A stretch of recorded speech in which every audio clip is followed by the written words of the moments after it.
What up, motherfucker? It's your boy Jay-Z here. Just pulled up to Cantina. I gotta let y'all know of what's going on. So you damn right. Pulling up where? Oh, I'm sorry, I didn't say it right. Pulling up where? The Big Brunch Cantina. You damn right. So now, Big Brunch Cantina. We got a few new things popping off. We have added a new day to the day of the week. You damn right. Also, we changed up a little bit in one of the days of the week, but not too bad. So we still got. We're going to count them down. We're going to go on the road.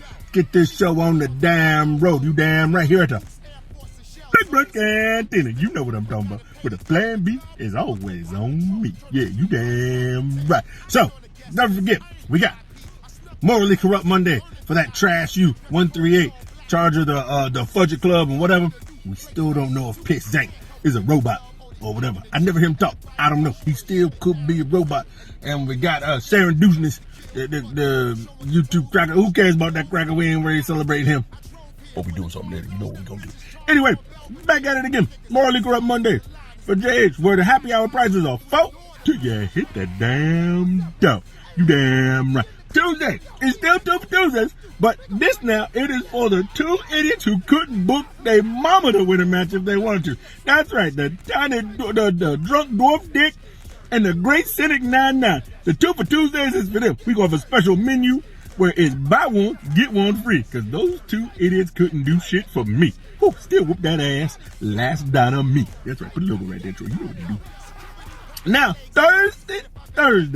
Sorry, no more Thursday. It is Tap Out Thursday. You damn right. A user sent this one in for a new day of the week contest we had. His name is initials are TC. He wanted to be anonymous. I don't know.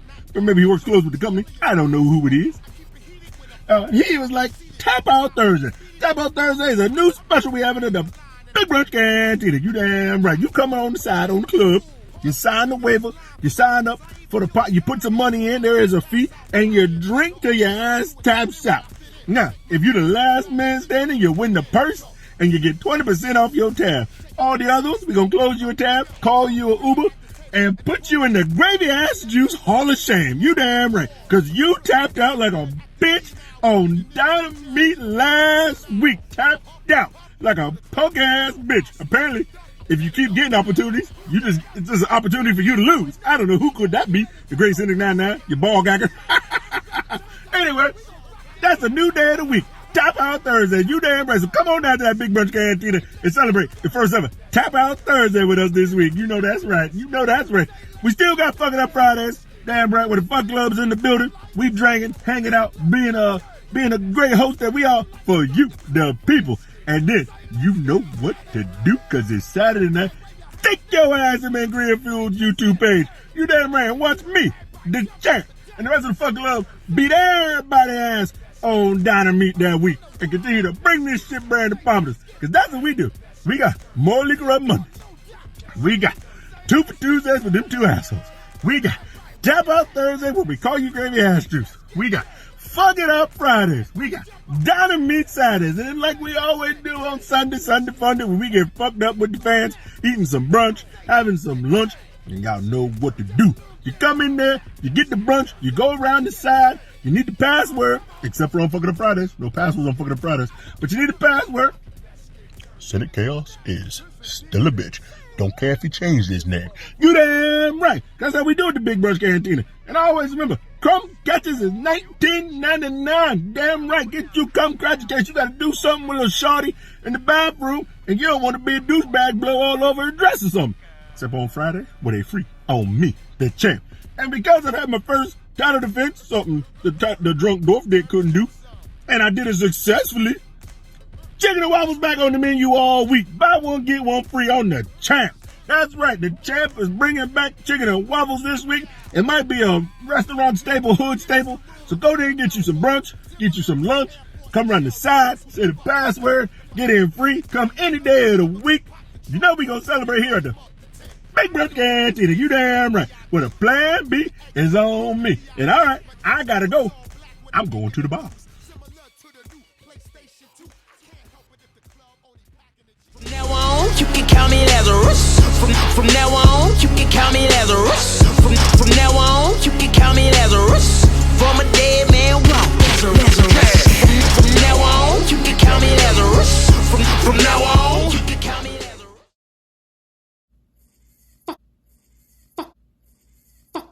buddy. Hello, everybody, and welcome to the After Party Hangover. And this is a show that talks about a show that talks about a show. We haven't done this in a while. We finally got a brand new Still Real After Party podcast. But before we get to that, we got to get to our rotatable third leg of the tripod. This is the tripod session. Ceizar will be on later, but until then, we have joining us the miracle Stixy Drip Drip. Stixadam has joined us here on the After Party Hangover tripod sessions once again. How are you doing, my man? How was your week? How's life going? Oh, it's going. We made it through another week, and graciously, I was invited to join, and looking forward to it. And like you said, we were blessed with a new episode of the Still Real After Party. And while the Jubroni is out to play, Stixy Drip Drip is here to stay, baby. Now let's go over the SRAP. Hold on, it's in my notes. SRAP episode 145. It's been 138 days, by the way, since we got a new SRAP podcast, but they returned with a title show called Brock's Ponytail, of course. Of course, typical SRAP format. This is what we love them for. They kicked off the show by talking about some dude fucking his giraffe. Some married dude was fucking a giraffe. Lots of discussion on sex with a giraffe. In depth, by the way. They spent the first 15 minutes talking about giraffe sex. Very funny. I thought it was a sex education class, really. They talk about the crying fan. First, Zanka said that the dude was gay, and then he was like, "Oh, you know what?" And then he eventually ended up on that was a bitch move. Stix, what did you think about the banter about giraffe sex, and then the crying fan? I want your 2 cents on that as well.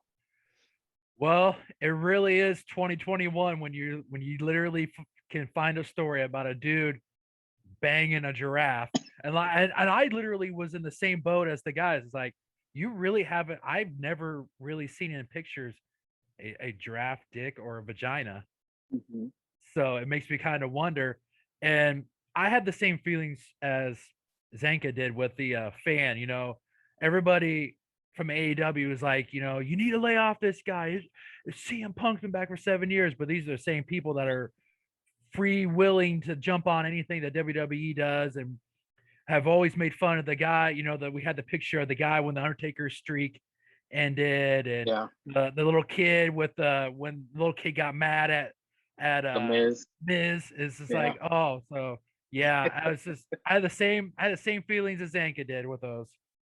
Well, as far as the giraffe goes, Stix, I mean, Toys R Us have been closed all over the country, and Jeffrey's falling on some hard times. So if Jeffrey needs to prostitute to get the bills paid, I ain't gonna judge. You know what I'm saying? Yeah, you gotta pay for that bankruptcy. And as far as the crying fan goes, I get the passion, and I guess the Chicago fans are a different breed. They love, you know, everyone loves their hometown heroes and stuff. CM Punk returned. I mean, personally, I got chills when CM Punk came back with that pop. That pop is something I haven't heard in a very long time. I enjoyed it. I enjoyed CM Punk's return. It was nice to see him back in the ring. He's a lot scrawnier than before. He like the guy said, he's got a lot of salt and pepper now in his beard and stuff. But hey, you know, whatever brings wrestling, you know, whatever makes wrestling more entertaining, I'm all for it.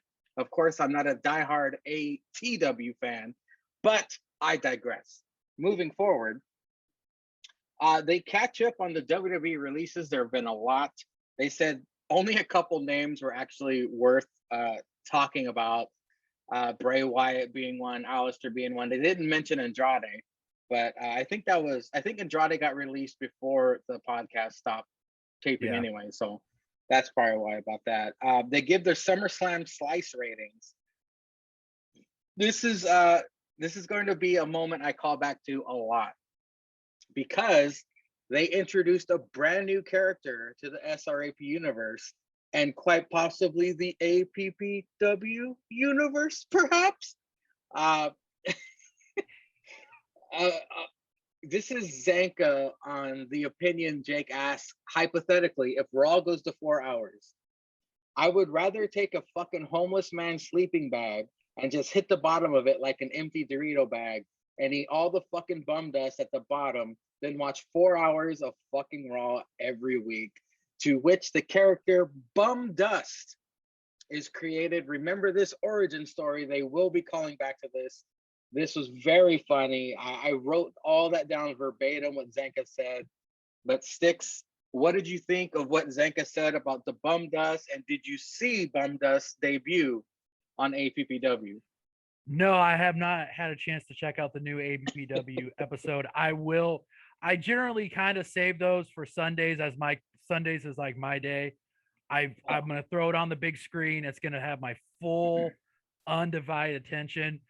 I can only imagine that this character is going to look literally like the dust flavorings from a Cool Ranch Doritos bag, but be just as strong as Goldberg. As it's almost like I gotta imagine it's gonna be the love child of Goldust Goldberg with the tangy twists of Dorito flavorings. But Stix, could you see a universe where Monday Night Raw is 4 hours long? That's longer than most of the pay-per-views. Dear God, I hope not. I mean, I always kind of hold out hope that the future that maybe Raw will improve. I mean, it is literally a trudge for these 3 hours. I mean, I guess there's rumors that possibly Edge could be coming to Raw. There's been rumors about that. It's gonna take. I mean, Riddle and Randy and Drew through the quarantine have basically tried to tread water, and right now with RK Bro, they're trying to get some momentum. I can only imagine that Edge would help out a little bit, but I mean, they've got it for 4 hours. You would literally need to bring half of the SmackDown roster, if not just have a floating roster of just not people on just set to one show. You would literally need that to make the 4 hours just that. I mean, I would rather see SmackDown possibly go 3 hours than to get another hour of Raw. And I think Zanka, he's got the social media presence to maybe start a campaign to tweet at Nick Khan, less is more. I mean, I understand Nick Khan's, he's got the financial numbers. He's looking at the financial part of this, but man, you got to look at the entertainment. He needs to start taking study groups on a lot of this stuff, and not just like your corporate stooge study groups. You need to reach out to fans on Twitter that are actual WWE fans, not like ATW trolls that are saying that they like wrestling. Like, you need to find people that actually legit like just wrestling in general and just question them. Like what 2.0 did Bretsky. Well, like what 2.0 did of Bretsky. You know, get fans like him, like us, who actually do legit love wrestling, and just pick our brains on that stuff. It would be nice. And now that I think of it, if we tweeted to Nick Khan, less is more, he might start releasing more stars. So never mind. Scratch that idea. He take it the wrong way. Yeah, Bum Dust, Zanka's take. Zanka asked if I can make Goldust into Bum Dust. The Goldust was unfortunately not on WWE 2K20. He was the one person they don't have. Well, that and Neville, and, you know, the other guys. But so I just made, I downloaded it from community. Well, you'll see it. I don't want to spoil it. It's not that big of a deal, but let's just say he has to wrestle outdoors because he smells that bad.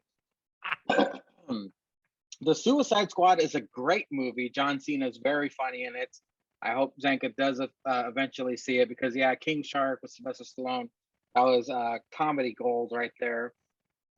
This is the point where Jake had mentioned that he has not seen The Wolf of Wall Street again. I mean, it was, what did I say, 138 days from the last out. So he didn't carve out 3.5 hours to see this incredible movie. Stixadam, please, for the love of God, have you seen Wolf of Wall Street? It's been a long time ago. Like, yeah. I've seen so much since it. I literally, it's on my list to actually go back and rewatch because it's like, and it's a good movie. I mean, it literally is a good movie. Yeah, it's a little long, but for the length, it's worth it. It's worth watching it. It's worth watching it a second time. I mean, it's a really good movie.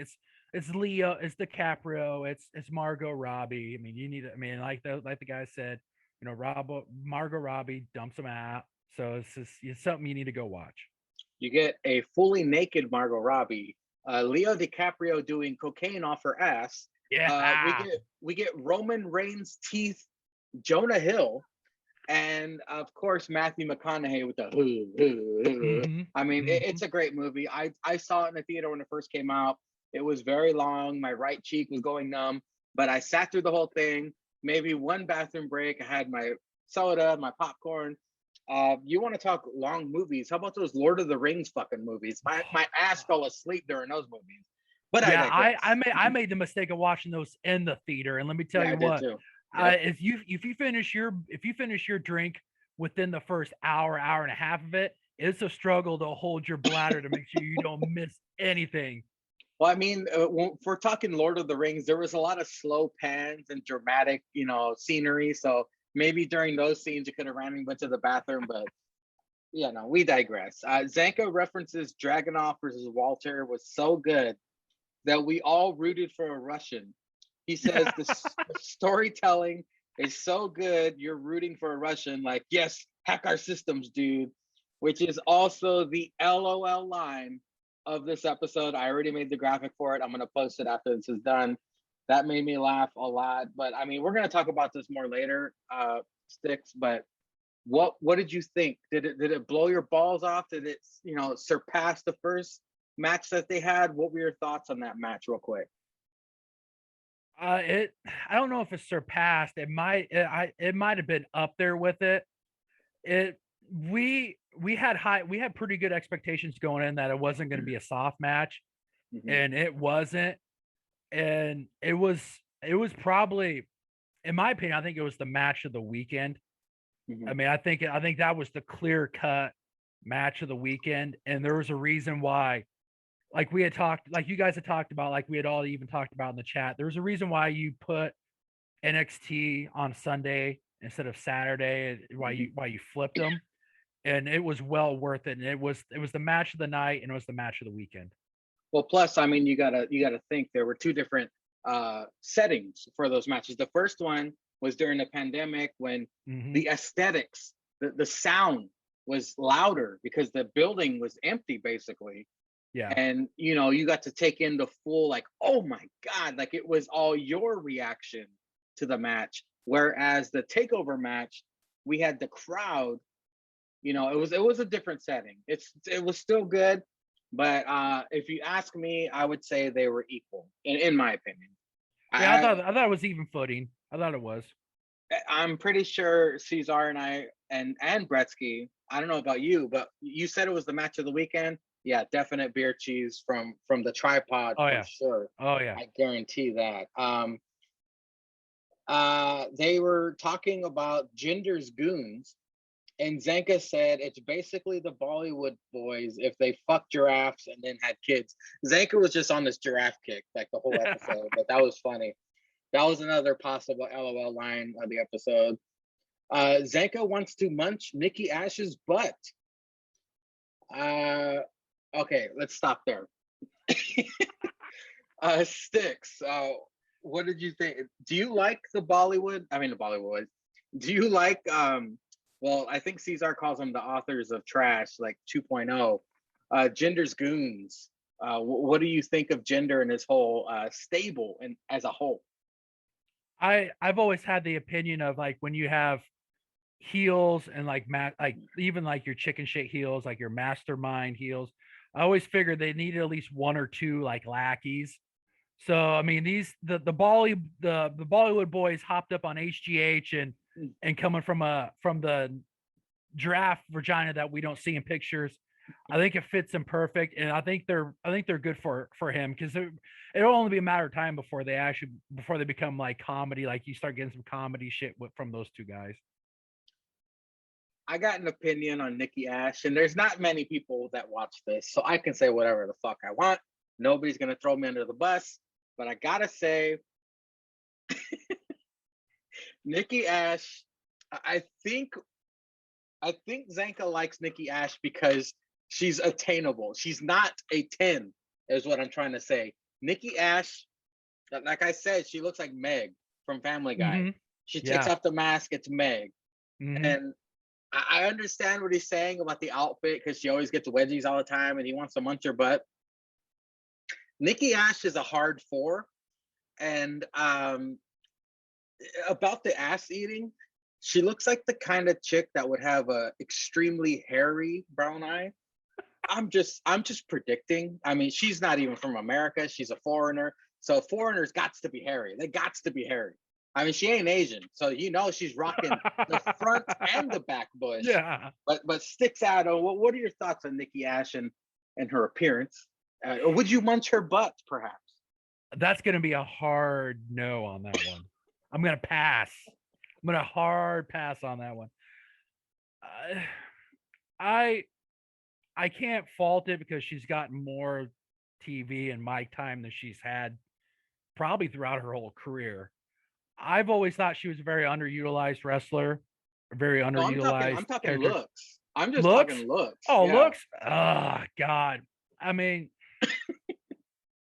I'm gonna have nah. I'm gonna. I mean, yeah, no. I'm gonna. You remember the 40-year-old virgin when he got his chest waxed?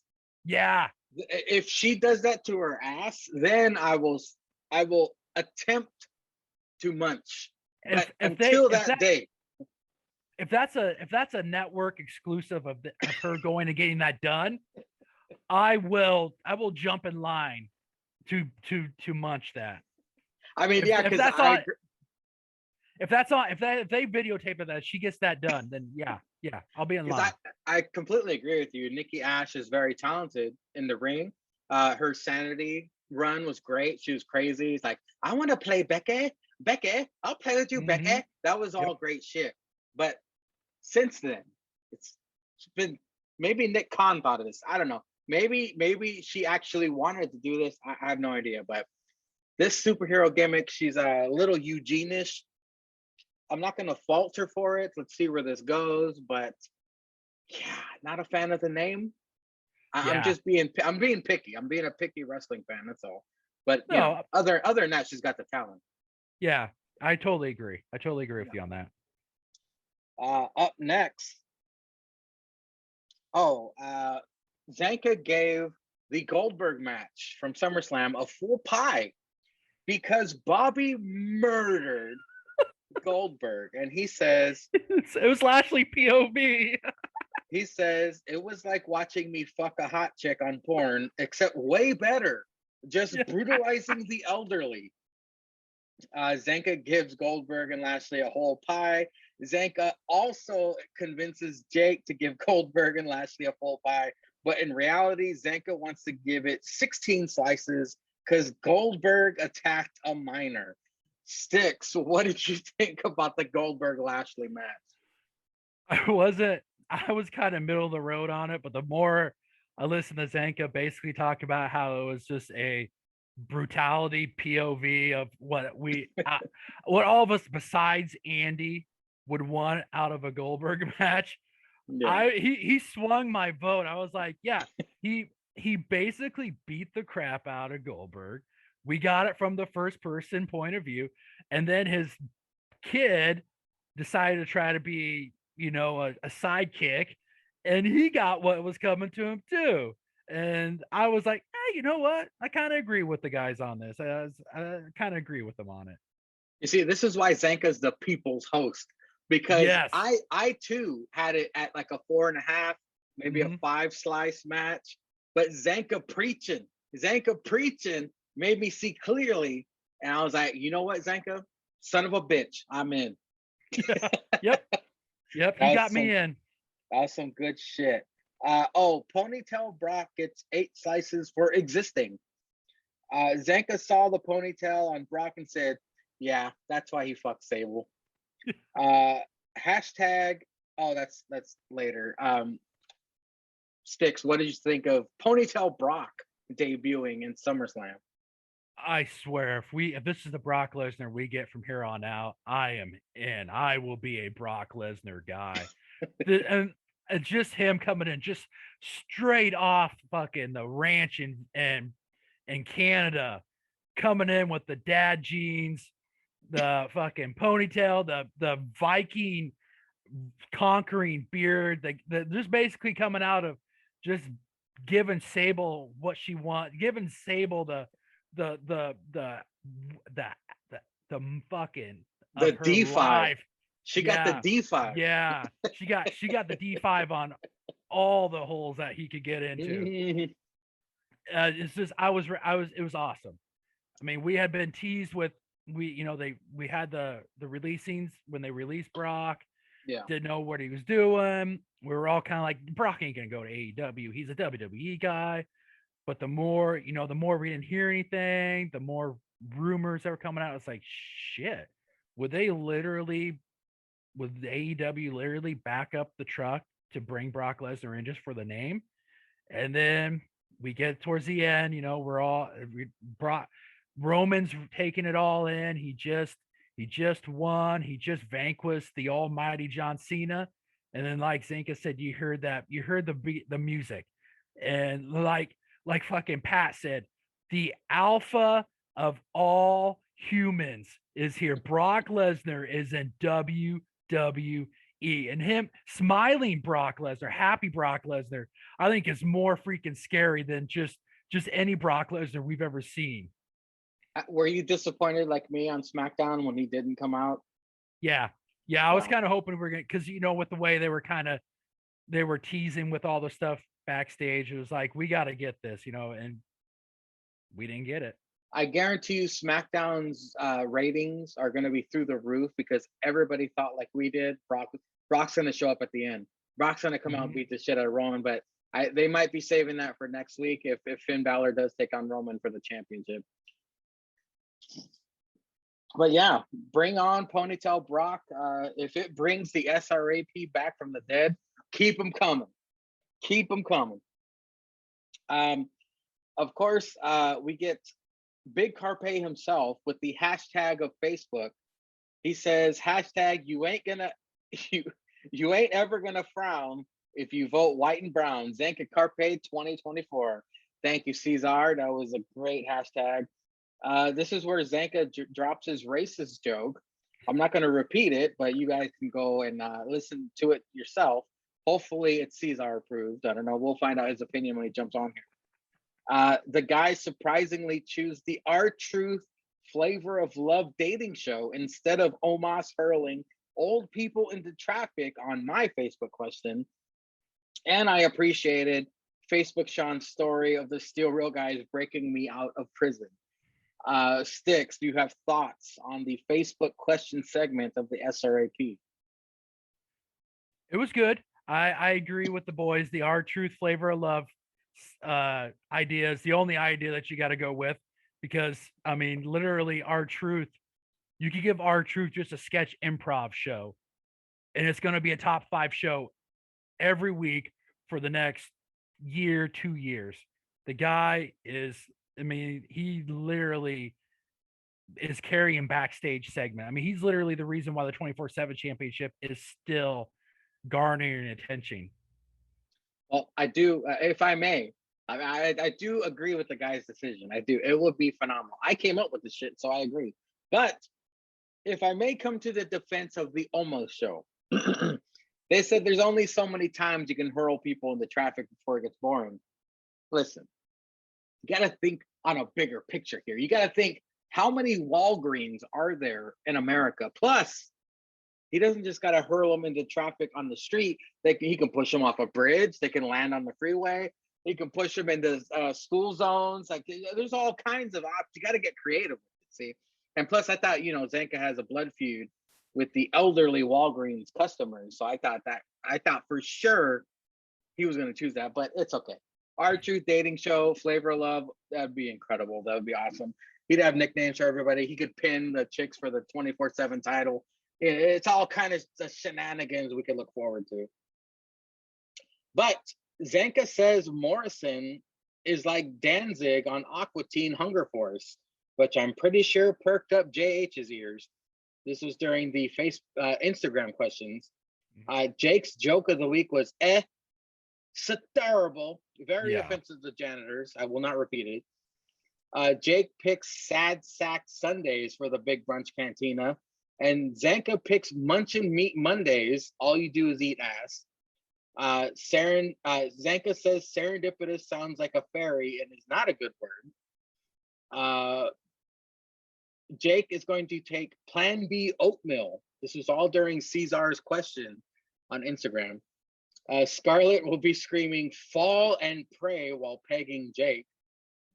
Biggie will open your chili hole while pegging you. It'll be a whole new universe back there, Zanka says. Jake will 69 Bobby Lashley. Sticks. What day would you pick for the Big Brunch Cantina? Stixy, because I know you guys got Fuck It Fridays. The whole Fuck It Club is there on Fridays. But if Stixadam could pick a day for the Big Brunch Cantina, what would you pick, my friend? I would go Wet and Wild Wednesdays. And I don't think I need to explain because I think we all have vivid imaginations for what we could do on Wednesdays. So my day would be Wednesdays. It was the questions and the answers that these guys give on the Facebook and Instagram portions of the show. I mean, if you just show up for those alone are worthy of listening to the show. I mean, these are we value Zanka and Jake's opinion, I guess, a little bit. I mean, I'm pretty sure it's just like what we all talk about with like certain wrestlers. They can make a mop. They can have a 5-star match with a mop. Well, Zanka's pretty much doing that with Jake. He's putting out 5-star in the Tokyo Dome podcast with Jake. So we've have grown to enjoy these, and we miss these, and we were very pleasantly surprised and very happy. I was very amused. I loved this. Well, and so I think the perfect analogy for that is Zanka can have a 5-star podcast with a beanbag chair, and that would be Jake. Yeah. So. Yeah. Yep. Did you see the new Space Jam movie? No, I have no. I watched the original, and I'm not a LeBron James fan, and I watched the first trailer, and I was out after that. I mean, you're not missing much. It was a massive ego boost for LeBron James, basically. Of course, it'll never live up to the original. This one, it was nice to see the Warner Brothers characters again, but yeah, it wasn't great. Visually, it was okay, but I mean, you could skip it. If it comes on TV, watch 30 minutes of it. You'll get the gist of it, and just be like, all right, I'm gonna watch some fucking NXT UK because I never watched it. Yeah. Zanka's butthole sound effect when Edge came out, Brood entrance, was him crumbing basically. Cynic with the shocking hashtag of the week. Fuck Brett, not Hitler. Wow. Also, Cynic has COVID, and I know, Sticks. I know we bust his chops. We bust Cynic's chops. But I mean, Andy got COVID. I mean, this is no joke with the COVID. Let's take, I know Ceizar wouldn't do it, so I'm going to do it with you. Let's take at least 10 seconds here and wish Cynic to get well soon, at least. I mean, I know he gets a ton of heat on both shows, but I mean, if we didn't, he's an asshole, but he's our asshole, Sticks. He's our asshole. I mean, come on. He's got COVID, for Christ's sake. You got to give him something here. I had COVID at the beginning of the year, man. If I could survive it, then damn well Cynic Chaos is going to survive it. Shit, come on, man. I got COVID from freaking Bresky's goddamn faux pas, and I wasn't laughing when I had that. There was no ha-ha, get it? Yeah, ha-ha, I got it. But shit, come on. The only thing that's going to happen is that he's not going to be able to vape for like a day or two. And he's got more time to freaking be able to think of Sarah douches acts and videos and whatnot and work on his freaking APPW chat hashtags that he's gonna come up with and ideas. I mean, shit, come on. Well, there you go, Cynic. Fuck. That's as good as it's gonna get, buddy. Still, fuck Cynic. The fuck you, Cynic. You're gonna survive. You ain't getting no sympathy out of me, man. You're gonna make it. Also, JH was excited that Blind Melon liked and commented on his post, and Jake shit all over it, of course, in typical Jake faction. I agree with Jake on that one. This is 2021, not 1993. Christ. Oh man. Oh, look at that. Shout out. There we go. I had sticks on. You gotta shout out to Mike's. You shot me the hot tag, and I was like, I gotta pick up a couple. This is how we're gonna be, because I know Ceizar ain't coming in sober and freaking clear of mind. So it's like I might as well get ready. Hey, we got to get some sticks wisers. Yeah. What? August 21st is Brock's Ponytail Day, and alternatively could be Oiled Up Bobby Lashley's Day. Jake also wishes death on Vince McMahon, so please, if anyone's listening to this, we need nurses around the clock for Vince McMahon, because we know Jake, when he mentions someone, they die. This is all during Stixie Drip's question on the holiday. What holiday they would come up with. Stix, what holiday would you come up with? Oh, I would probably I would probably do I would probably come up with some Steve Weiser's Day. Just where it's just straight. Well, 316, right? Yeah, 316. March 16th. There you go. Yep, 316 Steve Weiser's Day. You're able to drink as many Steve Weisers as you want, responsibly, of course. And just I would just do that. I mean, it's just a day where everybody we put our swords down. We just forget about the world's. We forget about if we hate people, and we just come together and we celebrate drinking a couple of Steve Weisers. March 16th, folks, is the only day Stixadam will say something good about Cynic Chaos. That I will literally have to go through a couple of cases of Steve Weisers before that happens.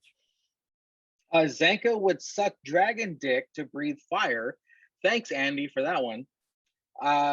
Do dragons come fire? Jake asked.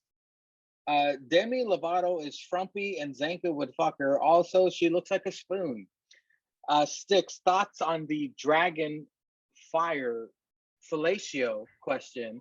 And do you know who Demi Lovato is? Yes, I very much do know who Demi Lovato is. This is literally as a guy who has been who co-hosts a podcast with Andy, this is right up his alley. This is something that Andy always brings, and another one of the many joys of the Still Real after party, because literally him and Zanka are pretty much simpatico on a lot of things. And yes, I do know who Demi Lovato is, and I haven't seen what she looks like lately, but she's okay. It's adorable. Her hair is like she looks like Mo from the Three Stooges. Kind of like it's bad. It's bad. I mean, if you turn the lights out, it's fine, but looking at her, you're gonna need some Steve Weisers. It's what happens when you go to rehab. That's true, but the other options were jerk off an elephant and grow Dumbo ears to fly, make love to a beaver, the animal, not the slang word for pussy, which allows you to have unlimited half human, half beaver babies as your army to command. Also, some have beaver butts with human heads, and some have human butts with beaver faces, or take a porcupine's load to the face, giving you the power to crumb quills as well as fart quills. Stixadam, you are on the hot seat for Andy's question for the Steel Real guys. What would you choose? I've had to listen to the episode about 2 or 3 times. I always catch myself with a lot of Andy questions. I start overanalyzing the options, and like the guy said, like with the porcupine, you're literally going to go through boxers And like we got with something new with Zanko, you're gonna literally go through boxers and trousers when you do that.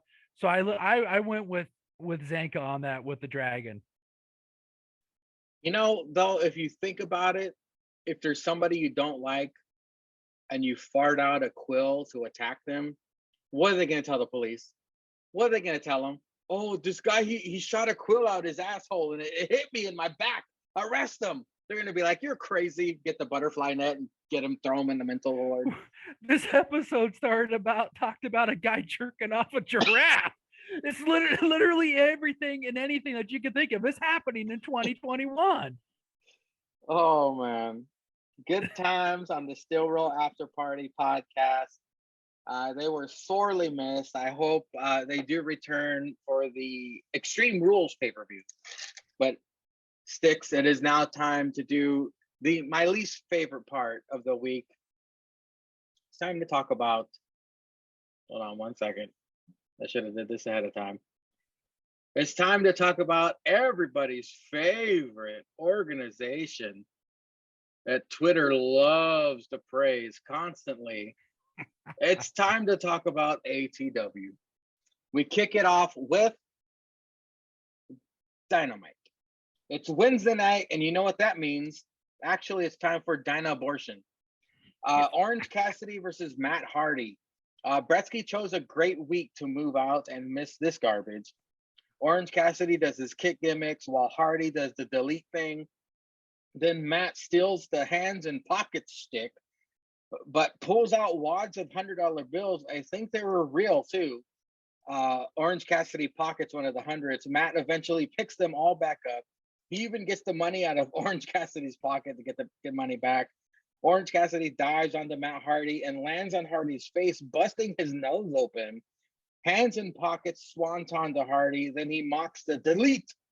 Attempts a twist of fate, but Bloody Hardy counters, but fails to counter the second one. Orange Cassidy wins with hands in pockets pin. Hardy is bleeding all over the fucking place. Stix, what do you think of the first match of Dynamite this week? Well, this is basically what AETW does to open a lot of their shows. There was two things that I liked about it. One, that Matt got his $100 back from Orange Cassidy out of his pocket, and I thought the pin combination that Orange Cassidy did, I thought that was kind of unique. Outside of this, I couldn't get behind it.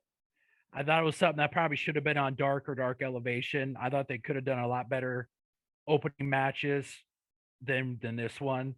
I don't get me wrong, I'm happy that Matt Hardy can still wrestle, but I think they need to showcase the Hardy family offices more than just have him. Like Orange Cassidy and the Blade probably could have had a better match. Maybe even Orange Cassidy and Jack Evans. Mark Quinn, you could have done this so much better. I mean, and once again, Matt got injured. I mean, he busted his nose up, and I think I saw a picture of what he looked like after the match. He busted open mouth. He got like a busty lip, and I think he might have even had like a black eye. It's like at some point you need to transition to being a manager and let the wrestlers that you have in your faction or your family office showcase them a little bit more. I agree. Yeah, the picture was him with a busted lip and he had like a mouse under his eye. He looked like one of the inbred monsters from that horror movie Wrong Turn. I think Zank Chris might be the only one who understands that joke, but no, I know, I know what you're talking. I know what you're talking about. It was either that or from one of the Hills Have Eyes. Yeah, guys. Yep. And I was also surprised that Rebby didn't freaking chime in and be like, "Who did this to my husband? Motherfucker! AEW, I'm gonna sue ATW." How could you guys let this happen to my husband? Yeah. Hardy gets injured 1 out of every 5 matches, and it's kind of nervous. Even with Jeff, I watch Jeff Hardy matches. I'm like, oh God, he's too old for that. He's gonna go back on pain pills. Like I cringe every time one of them takes a horrible bump, and Matt Hardy famously takes a lot in ATW. So I agree with you 100%. They need to showcase the family more than the Hardy part of the HFO. Yep. Moving on, a Malachi Black promo. Is he back in his grandma's basement? I don't know. He was pitch black. He was surrounded out there talking trash about Honky Crackerton and their match later on. Jericho's in ring. He reveals he wants to finish this MJF feud. He puts his wrestling career on the line. MJF accepts. It's for All Out. Stix, what are your thoughts about Malachi Black's promo setting and Jericho's announcement? Coming live from Zelina's Twitch room, Malachi Black basically gave us a foreshadowing of what was going to happen to Brock, Mini Lesnar, Anderson later on in the main event. And we kind of figured there wasn't going to be any way that they weren't going to have Jericho and MJF not have either one of them either not have a match together or neither one of them have a match at All Out. I mean, the cards starting to stack up. I thought they could have probably did the fifth laborer. I thought they did it a little early. I thought maybe they would be smart enough to maybe kind of prolong it to have the fifth labor at All Out. Yeah. But I mean, I just can't see Jericho losing this. I mean, there's unless he's dead set on he just wants to do commentary and tour with Fozzy. I mean, but of course with wrestling, a guy has a retirement match, he's gone for like a year, and next thing you know, he's back and he's wrestling. So exactly. It'll be a good match. I mean, both guys are really good wrestlers. Jericho will showcase MJF's strengths, but I just see Jericho winning this. I mean, there's no way we're not going to get him not wrestling in ATW. Especially since MJF is up 3. Jericho's got to get 1. MJF's going to throw him a bone. Like, look, kid, I put you over 3 times. You got to put me over once before I go touring. You getting that new MJF 3 Jared Below 0 t-shirt? I'll just make one on my own. I'll get a Sharpie and fucking write the same thing just like Jericho did. It'd probably look a lot better than the one he's selling. Guarantee you that much. Up next, the Varsity Blondes get their high school jackets out of their lockers and talk shit to the Lucha Bros, while Buffy the Vampire Slayer just stands there looking dumb. Then we get it. Lucha Bros versus the Varsity Blondes. The Lucha Bros have Alex Abraham Lincoln, while the Varsity Blondes have Buffy the Vampire Slayer. The Cucks come out on stage to watch. They're joined by Cutler and the Good Brothers. Penta starts out doing the Seattle Madrigal, pissing off Brian Pillman Jr. Commercial picture-in-picture, the Luchas dominate Brian Pillman Jr. Griff Garrison, though, during the commercial break, had Phoenix in a headlock on the ground, and he tagged in Brian Pillman Jr. with his foot. Now, I thought you couldn't do that. I could have swore there was NXT or AEW where someone tried to tag him with the foot and the ref's like, are you crazy? But anyways, after that, Ray Phoenix with a rolling cutter to Brian Pillman Jr. Phoenix with a tope to the Varsity Blondes with a Penta assist. Ray Phoenix is just fucking incredible, man. Griff nails a phenomenal elbow to Phoenix. It's a 2.5. Then we get the super kick fiesta by the Lucha Bros to Brian Pillman Jr., followed by a spike package pile driver. Luchas with the win. This fucking should have main evented. Stix, what'd you think of this awesome tag team matchup between these guys?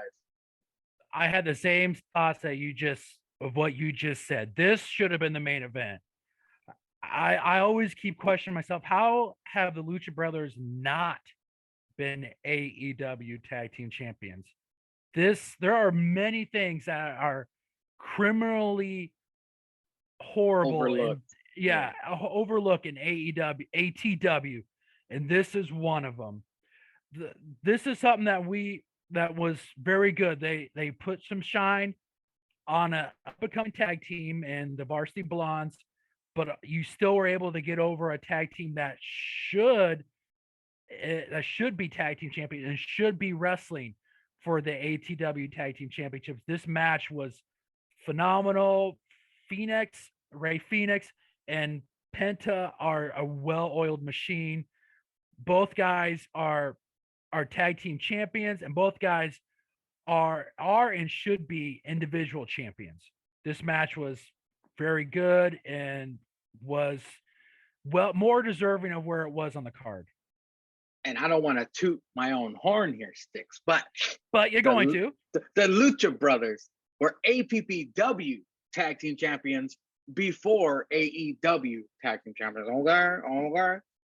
But Jungle Boy and Luchasaurus go in the ring to greet and shake Lucha's hands. The Cucks try to start shit, pushing Jungle Boy and Luchasaurus into them, but the Cucks get laid out eventually. We get a Pac and Andrade video package for their upcoming match at All Out. And then we get Jamie Hayter versus Red Velvet. Of course, Jamie Hayter with the Doctor and Rebel, not Reba, and Red Velvet straight out of your mama's kitchen.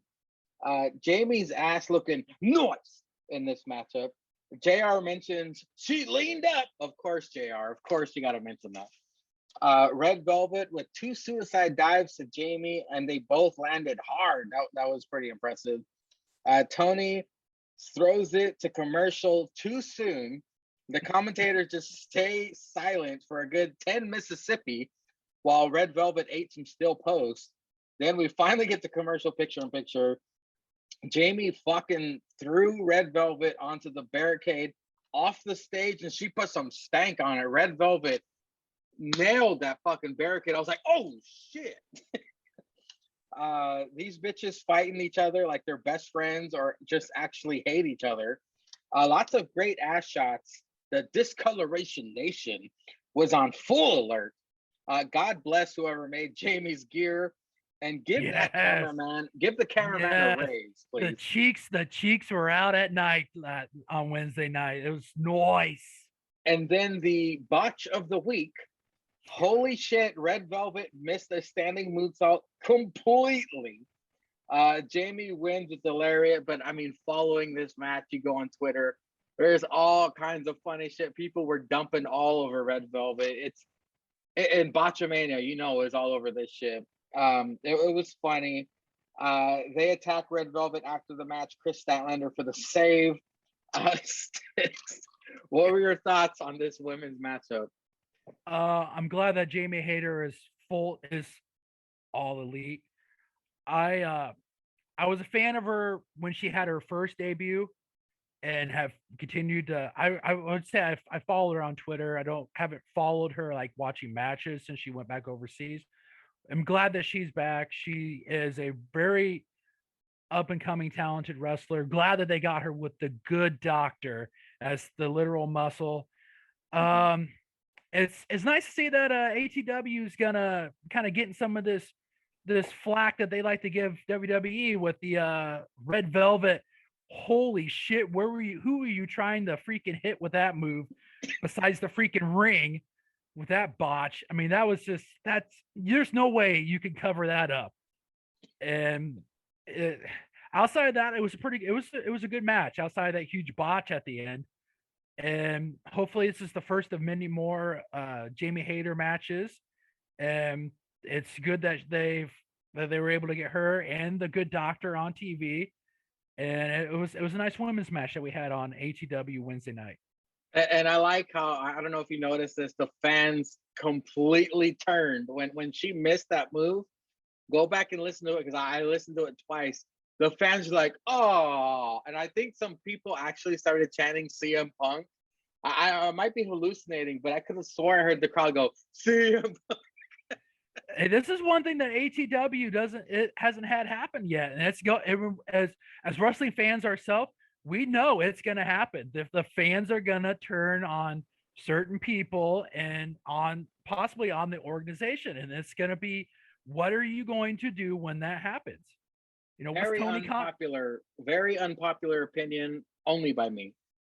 Riho is trash. I don't like Riho. Oh. Riho is terrible. I never liked any of her matches except for the last one she had. The last one she had when the fans returned was good, when they were outdoors.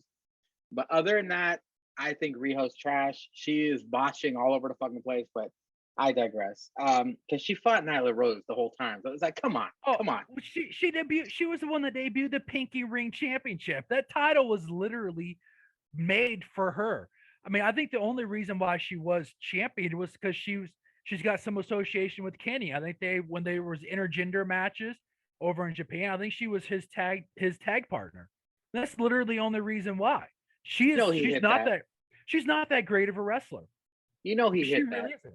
Oh, if he didn't, then what's wrong with him? I mean, when you're an EVP like him and you have some major pull in the women's division, if you didn't hit that, then yeah, you're batting for the other team, or you just haven't been that desperate enough yet on a lonely night on the road. After their tag matches, when he was all hot and sweaty, he gave her that sweet and sour egg roll. he gave her the Kenny Omega Best Bout Machine rub.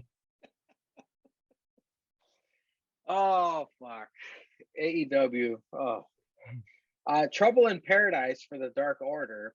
Alex Reynolds is pissed because of the Hangman situation. That was just a short segment. I barely took any notes on it. CM Punk is interviewed by Tony in Ring. Does he still have what it takes to be the best in the world? The crowd chants, yes, yes. And he says, that's somebody else's shtick, and you need to be a little more patient. Punk then says hi and love you to AJ Lee. Stix, what did you think of the CM Punk interview? Like Zanka said on the podcast, he's still one of the best walking promos in the business. We're going to find out what he is in the ring. I mean, the guy literally does look like he lost some. I mean, he hasn't wrestled in, was it 7-8 years? Yeah. That you not doing that. I mean, it's quite a shock when you jump back in. Plus being older, I mean, some moves that you can get away of doing that you just basically sprain something or you got a bruise, that could hurt you in the end. I mean, we're gonna see what he is. I mean, I'm gonna have a hard time seeing the hype that he has that he loses the Derby. I mean, I know he's probably was brought in and he's probably agreed that he'll help put some shine on Darby, but I have it hard to believe that he's going to lose in Chicago in his first match on AEW. I find it hard he's going to lose that. I got to imagine that they got big plans for him. I'd be very surprised if he's not somehow in title contention for some title, either TNT or heavyweight championship, either by the end of the year or by the beginning of next year. So it's going to be very interesting. I mean, his promos are still pretty good. I didn't bawl my eyes out like the one fan did when he came back, but I literally had goosebumps when he came back. Yeah. So it's a big get for AEW, and it's going to be interesting to see what we get from him in the ring. I'm going to call it right now, Stix. This is episode 92 of the After Party Hangover. I'm going to call it right now. It's obvious. I cannot wait for the MJF shoot promo he cuts on Punk. He's got to fight Punk. He will definitely fight Punk. I cannot wait for MJF to bring up CM Punk's MMA losses. I cannot wait for that shoot promo, dude. Well, let me ask you this. Will he bring up the whole thing of these part-timers taking some shine away from full-timers? like Zanka said in the podcast. Easy layup. It's easy like layup. He said in the podcast. We there's reasons why we don't know what his contract situation is. Yeah. Because CM Punk went in hard in the paint on part-timers. Well, guess what, buddy? You're 40-something years old, and I'm highly doubting you're going to want to put on a full-time wrestling schedule at your age. So you better, those words are going to come back and get you. But yeah, him and MJF, just like what we had with the MJF Jericho back and forth with the what was it, the open town halls and stuff like that they did. Yeah, we get just those alone are worth the price of admissions for the Wednesday nights and the Friday nights. I am so looking forward to that. It's gonna happen, and yeah, I can't wait to talk about it. I cannot wait to talk about it. Oh yeah, MJF is foaming at the mouth. He's in his fucking notebook right now. And Max Caster, if Max Caster ever comes back and he has a rap promo, he's gonna jump all over that shit. Okay, Punk, you motherfucker, you lost all that shit. Yeah. Like I can't wait. But up next we get a Miro forgives Fuego, but he is gonna go looking for Eddie Kingston. I got a problem with this. I would have rather seen Sammy Guevara go for the TNT title than Eddie Kingston. I'm an Eddie Kingston fan. Don't get me wrong, your mother. But Eddie Kingston is very random. Why did Miro choose Eddie? Because I thought for sure Sammy would have been a great contender for the TNT title. But what are your thoughts? It's got built-in storylines with this. He's attacked Fuego. Who's one of, if not who's Fuego's best? I mean, he brought him the contract. Yep. He literally came out. Him and Tony made the big scene on the stage, and then Sammy walks down, says, "Fuego, you're all this. This was literally, you had nothing to do. You didn't have to do anything else." Sammy the Guevara comes out and says, "Hey, you're messing with my best friend, messing with a guy who I brought, who I am best friends with, who just got signed. You're gonna mess with my best friend. Well, I'm messing with you, and I'm taking that TNT championship away from." And he would be a great TNT champion. Yeah. He's got the moves in the rings. His promos are good enough that he can get by, and it gets this title off of a guy who has wrestled a bunch of bums and basically people who we all know aren't going to beat him for that TNT championship. This would literally be the guy that you could put it on and be the face of either the TNT network, but be the guy that you can say, all right, this is our workhorse guy. Sammy is young and up and coming. He has the YouTube viewer audience on his channel, and he's popular. He should be the one to dethrone Miro. Eddie Kingston is great. Do not get me wrong, because I know Brett. Yeah, this is nothing. This is nothing. He picked up his brisket and he threw it against his TV right now. I understand. Eddie Kingston is great. I love Eddie Kingston.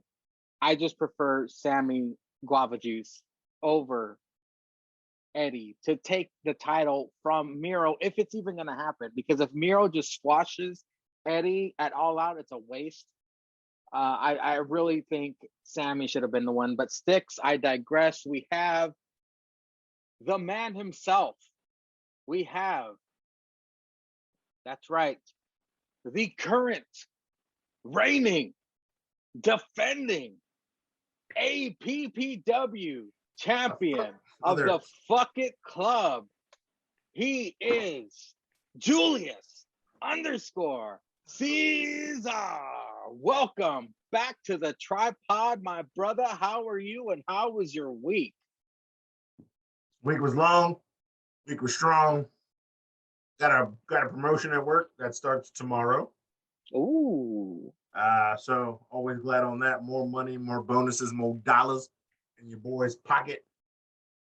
That'll lead to more fuckery happening in the streets, which will lead to more funny Instagram stories in the streets, which leads to I don't know. Sad part is it might lead to less time here.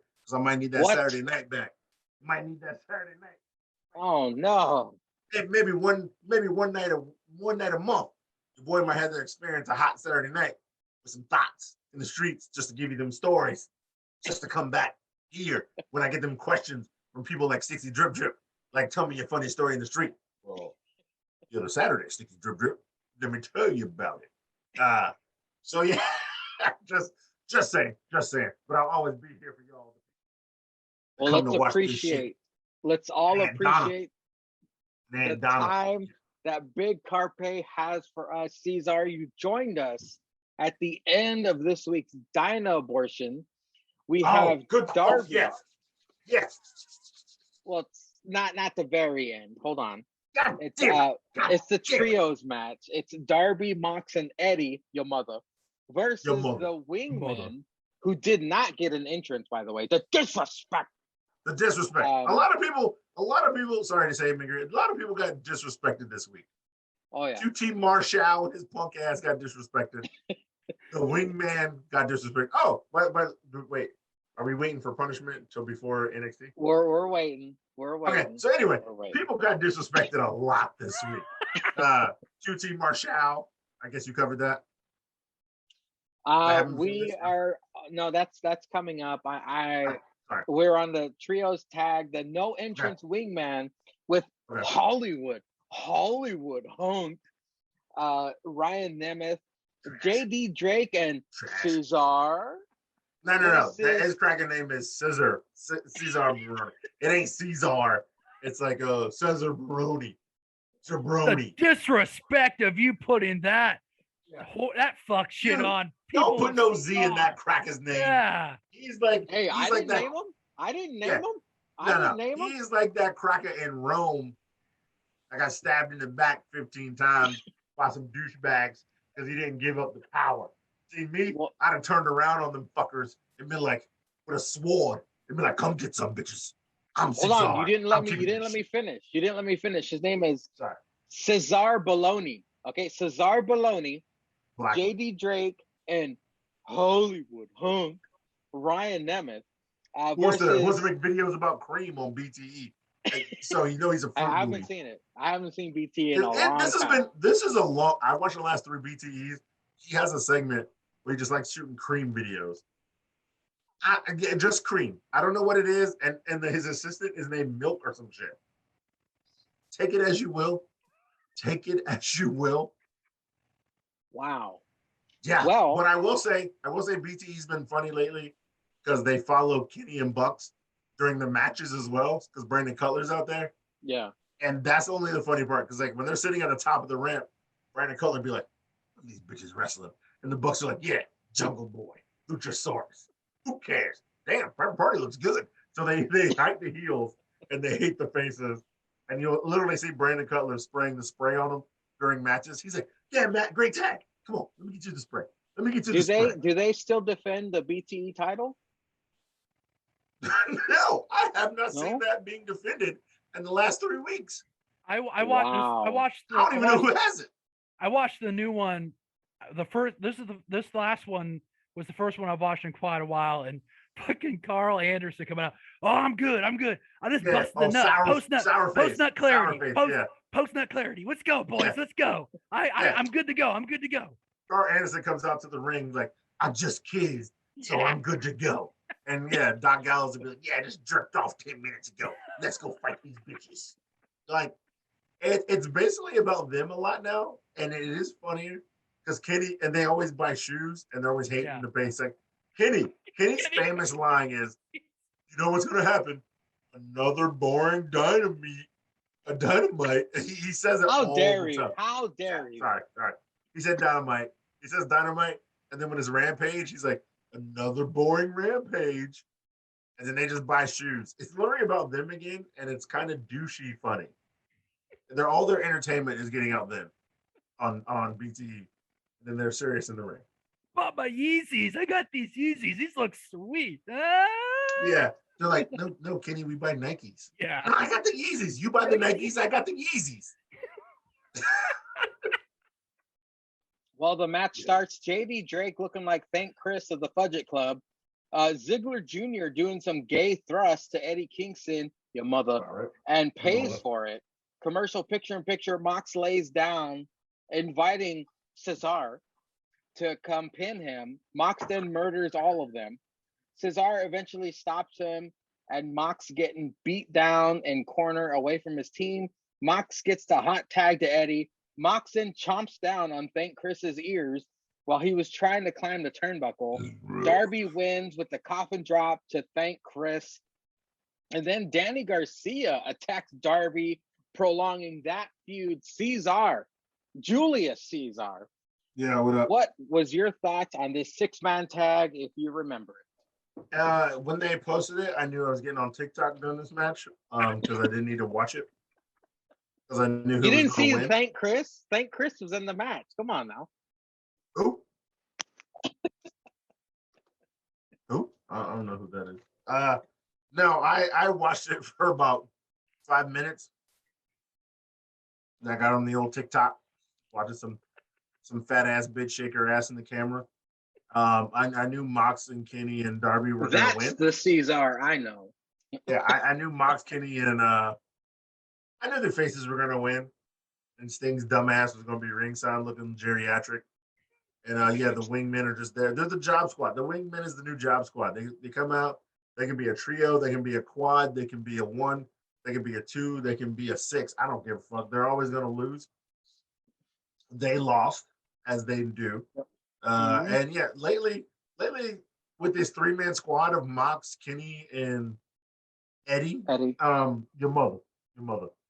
They let Darby get the win. They let Darby hit the coffin drop. They'll hit one of two of their moves, and they let Darby hit the coffin drop. So I mean, if they are going to do this, maybe I don't know. They're trying to make tag team wrestling back, and maybe even do like New Japan and have that 3-man tag team championship. Trying to like force these guys together, which I'm not mad at. If you want to keep Mox out of the main event, because I mean, I don't know if he can go to the TNT championship. Maybe Eddie could, but even Eddie seems like a main eventer to me. And Darby seems like a main eventer because he's already won that TNT championship and he held it and he defended it for so long. He proved his worth, like Cody did. So he could be a main event guy. But if they are going to do like trios matches and eventually have a trios belt, maybe. This is a good group of guys to have it. I wouldn't be mad at it. Everybody's got a 3-man squad, looks like. But yeah, we already knew what this shit was. It's just a fill time. Stixadam, what did you think about this trios tag? I agree with Ceizar. It's one of those things that I basically got on Twitter and checked to see what dumbasses were starting to do that stupid ass milk crate. You were looking at thoughts. That too. But We I was know checking your out. likes. We know your likes. I know. I know. Well, I was also looking to see what idiots were doing that stupid ass milk crate challenge too. See who else was busting their necks and becoming freaking quadruple. I get on Instagram for that. But it also got me thinking: is you guys think Mox will be the first like Grand Slam champion in AEW? He would have to win the TNT championship. I don't know if I see him doing it. Well, he hasn't won the tag titles, right? No, but I think with him and Renee just having the kid, I can see him kind of being like, well, you guys don't need to have me in the main event scene, but just do something to kind of keep me in people's, make it so people don't forget about me. But it seems like he's that guy they're trying to fight these New Japan guys and fold them into the company with. So I definitely see that more than him fighting for a chip. I can honestly see maybe somebody like Darby, because Darby could win the tag team belts with Sting, and then he would just need the main event title. He's already won the TNT title, and he's got a partner in Sting, which they could win the tag team titles. Yeah, but I don't know who they. But then again, you got somebody like Jungle Boy, who maybe they might. He's got that 50 win, whatever. But I don't know. I mean, it's too early because there's not enough guys that have ventured out and got 2 times besides Kenny. Kenny's got the tag team champs and he's got the heavyweight champ, but I don't see Kenny dropping down to the TNT championship unless it's like big name guys. I was thinking more like if I know they brought Finn Juice for Impact, but with Mox and Juice Robinson's history with the United States Championship over in New Japan, I thought they would have brought those two Finn Juice over. You could have had a feud with those guys. Either one of those teams maybe somehow pick up a tag team championship there, and then either have like a feud between those two, and then you just basically have Mox be like the TNT championship away, which I can kind of see him be like, I'm John Moxley. The TNT championship is a championship that needs to be defended on like the workhorse title on anytime there's a AEW show on TNT. They kind of put him as like either the opening match on Dynamite or on Rampage or the main event on that. He gets gets his TV time, and then he deuces. I'm out. I'll see you guys next Wednesday or next Friday. But their best chance to win the tag team titles when they stole the Bucks shoes and tried to fight them for that shit. Yeah. I just realized something. Uh-oh. Should we be doing all out predictions this week? Oh shit! It's next week. I didn't write down anything. We would be doing them. Well, we'd be doing them on the spot. Fuck it. What's wrong with doing it on the spot? Shit. Okay, we can do it on the spot. And then you could even text Bretsky to send you a. I did. Thing. I did. I just texted him right now. I forgot. It is the 5th. Yeah, it's next Sunday. Yep. Fuck it. Yeah, we're doing on the spot. Technically, we could do them next Saturday, the day before, but I don't put the episode out until the morning. But no, that's fine because we will have done them and we'll know. Okay. So if because we still have a Dynamite and a Rampage before. And a Rampage. So yeah. Yeah. Let's do it next Saturday beforehand, and then Stix will be with us again because Bretsky still won't be here. Still be out. Okay, fine. Yeah. So we'll do it next if Saturday. You're available, Stix. Sorry. Oh, hey, I'm not saying it. I didn't mean to I'm up for it, time away. Hell no. Let's go with this. But no, let's do it. Let's do it next week, and then Bretsky can shoot a Jew of the week or something, and he can put his predictions on it. That'll give Bretsky more time to do a promo for himself, so he's all about that. Tay Conte, my wrestling wife, was interviewed by Marvez. The Bunny interrupts and presents a contract to join the HFO. Tay Conte rips it up, and we get ew. And then the bitches fight. Cat fight ensues. Tay Conte and Bunny. We already know how this turned out, but do you either of you gentlemen have thoughts on this mini segment with my wrestling wife? Nah, they fought on Rampage, and I'm fine with that. This is better if it was like in a, I don't know, pillow fight, Jilla fight. It would have been better doing that. Well, Stixadam, I am very happy to have you on here because now, my friend, I'm giving it to you, buddy. You take it from here. I refuse to take notes on the rest of the night. Go for it, buddy. You think I took notes on this shit? I didn't take notes on the rest of the night. I said, fuck this shit. Well, what happened? Yeah, if you could just give the outlines of this shit. All right. Yeah, explain what. Yeah, I just watched it. I refused to take notes because of how bad it was. After this, AEW World Champion Kenny Omega, Don Callis, and Knack, and Brian Cutler made their way to the ring. Before they could even get into a promo, Impact World Champion Christian Cage arrived. A verbal back and forth gave way to Cage saying he wasn't sure what was worse, Callis taking advantage of a 10-year-old Cage or 37-year-old Omega letting it happen now. Callis countered by saying Cage will be in a familiar position at All Out, second best. Oh! A beatdown of Christian ended with the Elite Hunter, Ceizar, Frankie Kazarian hitting the ring, making the save. What did you guys think of this segment between champions, world champions, actually, Christian Cage, captain, my captain, and respect that man. Respect that man. Stinks, go ahead. Wax poetic. Oh, this nigga ate some crates. Well, I mean, obviously, sorry, I'm watching crates. Ceizar, you better do that crate challenge. I ain't doing that crate. My fat ass ain't making it. You doing it. Do it for the line. Do it for the line.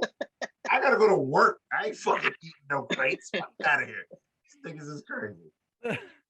Well, obviously, we got to have some promo that would kind of pique your interest going into All Out. And obviously, this led to a match that we will probably talk about later in the show for Friday. I guess they were better off doing some tape bullshit segments. They could have did a fucking Tony Schiavone split screen with either guys that probably might have been just as shitty or just that maybe a little bit better. He's not Mark Henry. He's not Mark Henry. He had a pink suit. Oh, what the looking like chewed up bubblegum suit? Fucking Don Callis with a pink ass suit. Jesus Christ. The only good thing I like about Don Callis is that they need to put his ass back on doing more. I remember when he did New Japan commentary and when he did some commentary for Impact. This thing of being Kenny Omega's freaking way too old parental advisor, surrogate daddy. Yeah, it's getting so old. I mean, I like you guys have said, I understand the Kenny Omega being a chicken shit heel, but fucking A, this guy is so much better than this.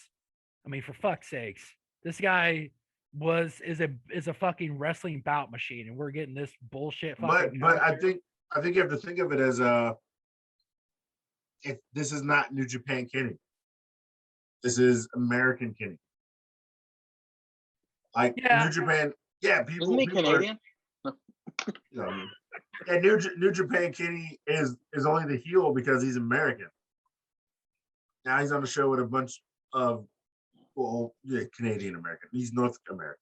Now he's on the show with other English speaking Caracas, if you will. So he's got to be the chicken shit heel. You, sir? I said it. I fucking said it with a bunch of honkies. Sticks, crack a counter. Is that one? Yeah. Yeah. Oh, by the way, Stix, how you like Gardner Minshew on the Eagles now? Fuck, get that later. Man. Anyway, what? Yeah, that happened. That happened this morning, man. This morning. Wow. Jake. QB3, by the way. QB3. The Eagles are Stix's team, and Jake's favorite QB is Gardner. Jake's favorite. Oh, they're your team, and Jake's favorite quarterback. They're our team. Jake's favorite quarterback is Gardner Minshew. So I don't know if Jake is still going to root for Gardner Minshew. Whoa. What's just first off? Yeah, his QB3. We have Jalen hurt so good to watch, Joe Footstep Flacco, and then the man-child Minshew. Yeah. But I mean, I also read that your team, the Finns, are possibly going to make the trade for Deshaun Watson. But Deshaun Watson? Yeah. Yeah. Okay. We like rapes in Miami. That's fine. He's great. You like that 20-something counters. Hey, I'm not censoring it, Bretsky. I'm not censoring it, okay? Yeah. I'm not a sopping wet pussy who censors on my podcast. No, yeah, by the way, that podcast was good up until the fucking bleeps out on that shit, man. Sopping okay, so I haven't watched it yet. What got bleeped?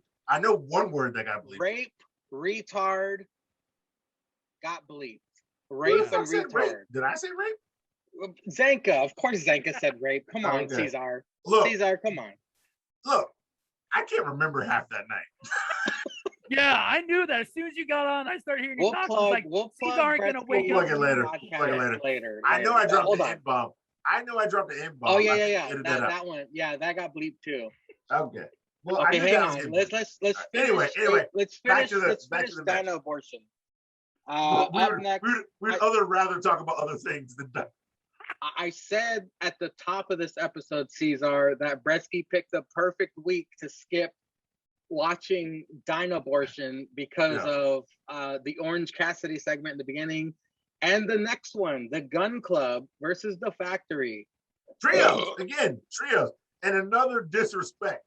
QT Marshall, Pam's ex, and that big cracker that's called Big Cracker was in the ring with no intro.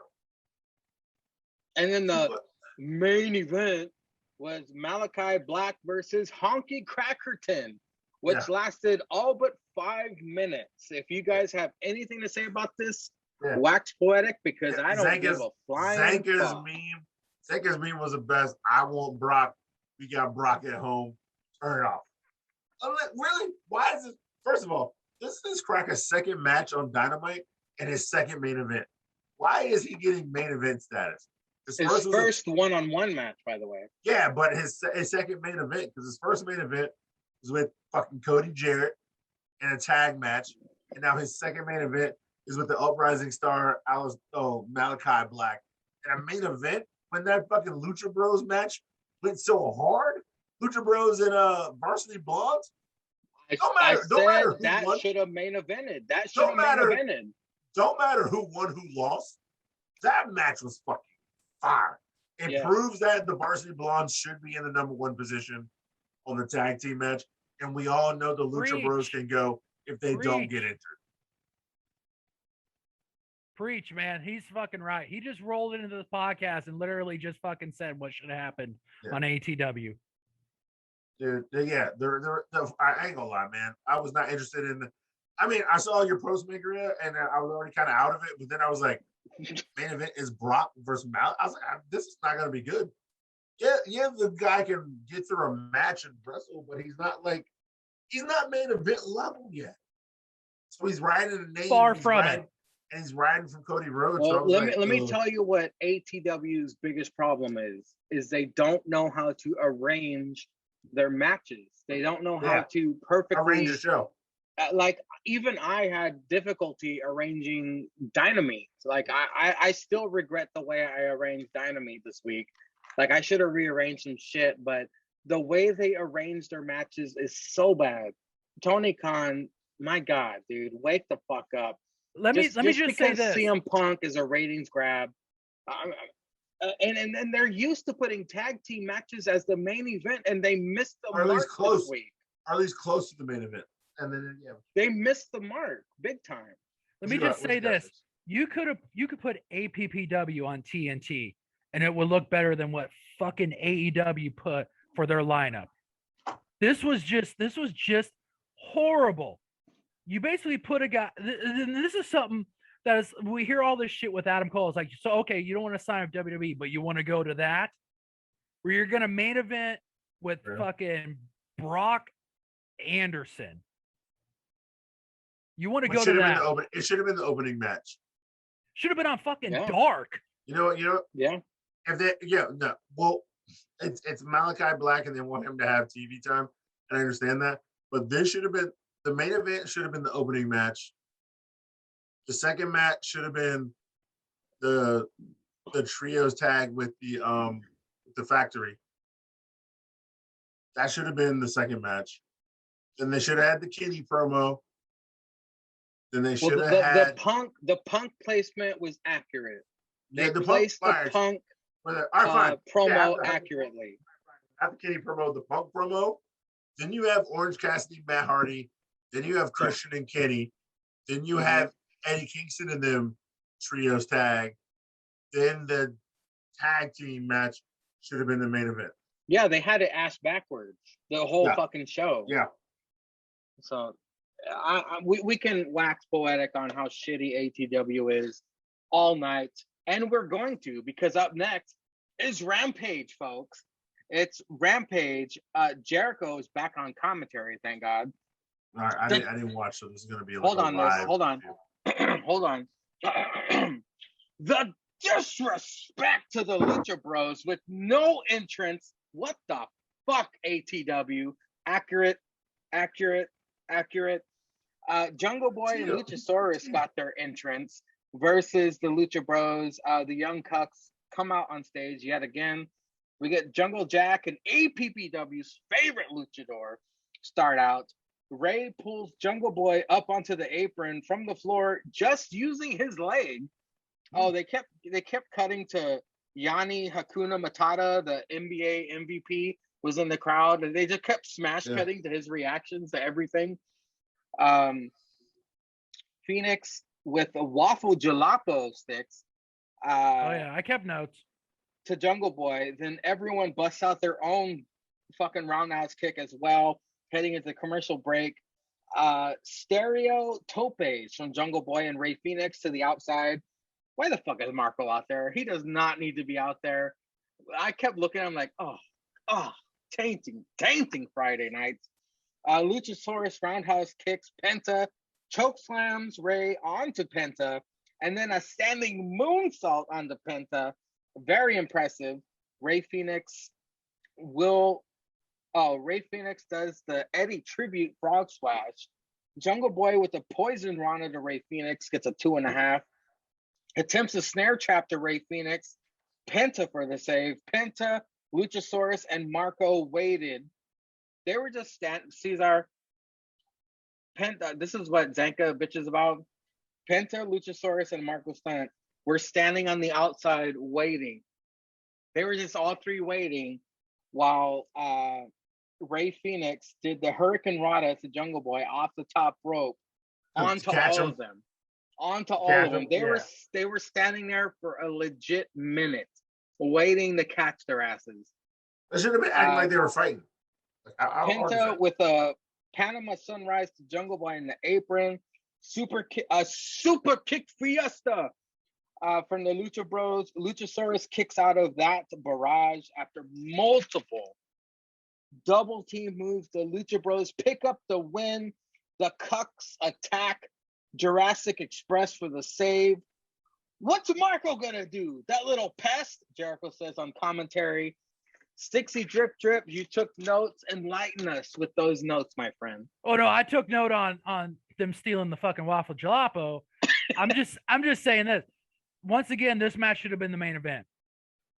I mean, these guys literally. It was good. Oh wow. It was a good opener. Wait, was this that tag team tournament fuck shit again? This was the final. Yes, this basically. And then I'm sorry, I really wasn't paying attention when you were talking. How dare you? Who won? Ceizar? Who won?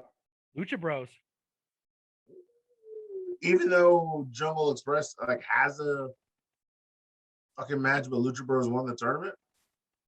Yep, they won it. They're I ain't facing. mad at it. I ain't mad at it. They're facing the Cucks at All Out in that cage match. In a steel cage. Yep. And they. Yeah, I knew that.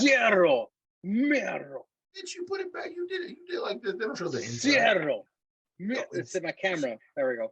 No. You do the backhand. It's Cerro. Mero. It ain't front hand. Cerro. Come on. Cerro. Kill yourself. Disrespect. It's Saturday night. He takes the glove off. He takes the glove off first. Yeah. Throws it Takes at the the glove fucking off. person. Yeah. And then, you know what? It's Kill Mangria and JH night. National holiday, by the way. Was those the only notes you took, Sticks?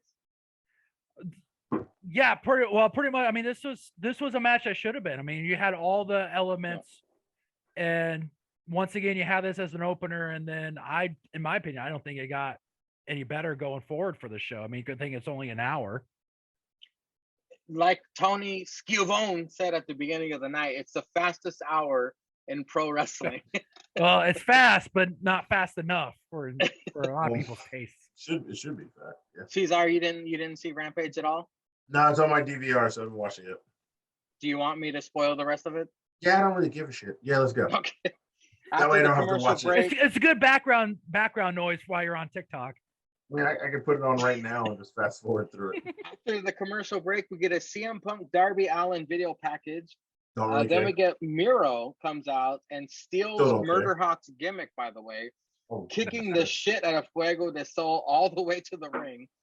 And then he rips Fuego's mask off. The disrespect to the luchador. Disrespect again. Yeah. Eddie Kingston out, puts Mike down, says fuck it, rushes the Miro, attacks him. Then there's a pull apart. Fuego crawls under the ring to put his mask back on. Eddie, with Timberlands in hand, tells Miro to bring it. Sticks, any thoughts on this segment real quick? Wait, are they going to fight it all out? Yeah. Yeah, TNT Championship. For the TNT Championship. All right, so, yeah, because, like, I don't care about any other Miro match, but you got to put Eddie Kingston, your mother, in this one for me to be interested in. He better win. I'm sick of fucking Miro. Eddie with the Timbs and the DMX shirt had the mic on. What, didn't you had a DMX shirt on? Yeah, had the what album cover was that was on there? Some Flesh of My Flesh. Yeah, I believe. I don't think it was that one. But anyway, he came out. I think he essentially had a mic. I was waiting for him to speak. I think he ended up, he adjusted his hat or turn on backwards and said, fuck it. Went to the ring, started fucking fighting. Eddie Kingston needed to be an E in the NXT for real. Then the ref squad came out, separated them. No, not so fast, Ceizar. Not what they're about to do to NXT. No, not that fuck shit. Go ahead, the paint by numbers.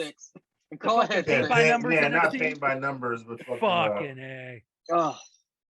It was bullshit. Nice little time filler. I mean, obviously Miro looks like he's a big strong boy, and wanted Eddie Kingston. Eddie Kingston came out, fucking started beating the shit out of him, and refs came out, separated them, and he went back home to his double jointed, flexible wife, and was gonna thank God for being TNT champion as a part-time wrestler.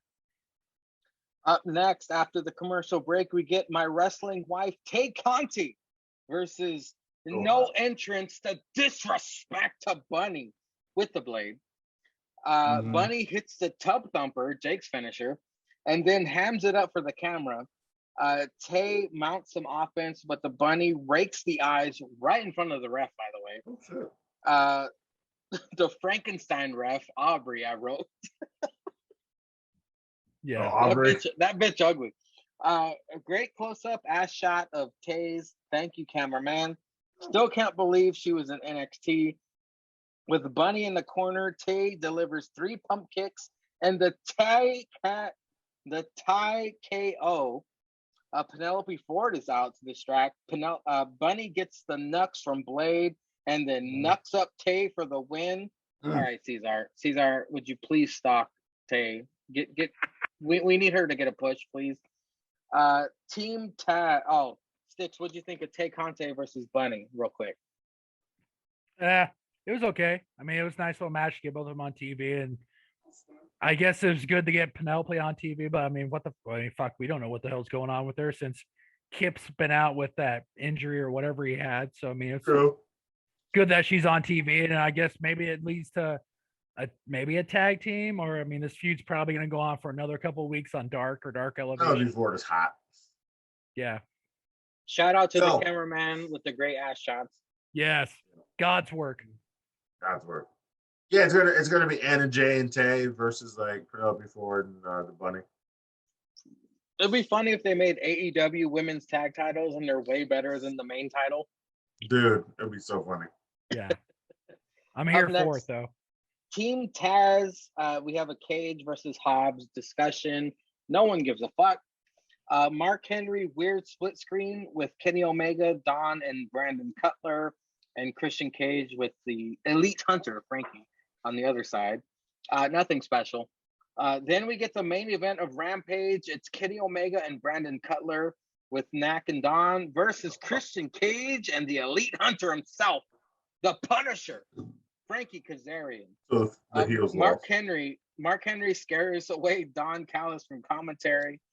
Knack yanks Frankie's foot, giving Omega the upper hand. God, Mark Henry's awful. Brandon Cutler making a lot of money being the Elite's bitch boy. Knack attacks Frankie with the clipboard. 0 damage. You'd be better off using a baguette. Cutler dancing like a jackass hits a Ceizar. I saw that. Yeah. No, I saw he had a dab when he elbow dropped. Elbow drop. Instagram. Christian exposes Brandon's chest to chop him, and then he fucking zips his shirt back up afterwards. Wait, he zipped the shirt down, he zipped it down, chopped him a couple times, and he zipped it back up, all proper like. See, that's fucking old school shit right there. That's classic. They called Don the living laxative. Kill switch for the win over Cutler, Stixie, drip. Your thoughts on the main event of Rampage?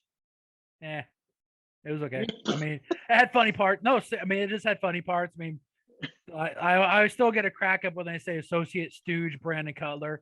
His fuck shit that he was doing, like the dancing and his Young Bucks inspired jumpsuit that he was wearing and stuff. I mean, like I said, this should have been open. This should have opened, and they had the open and the main event switched around. But I mean, this is what we get with all trash wrestling.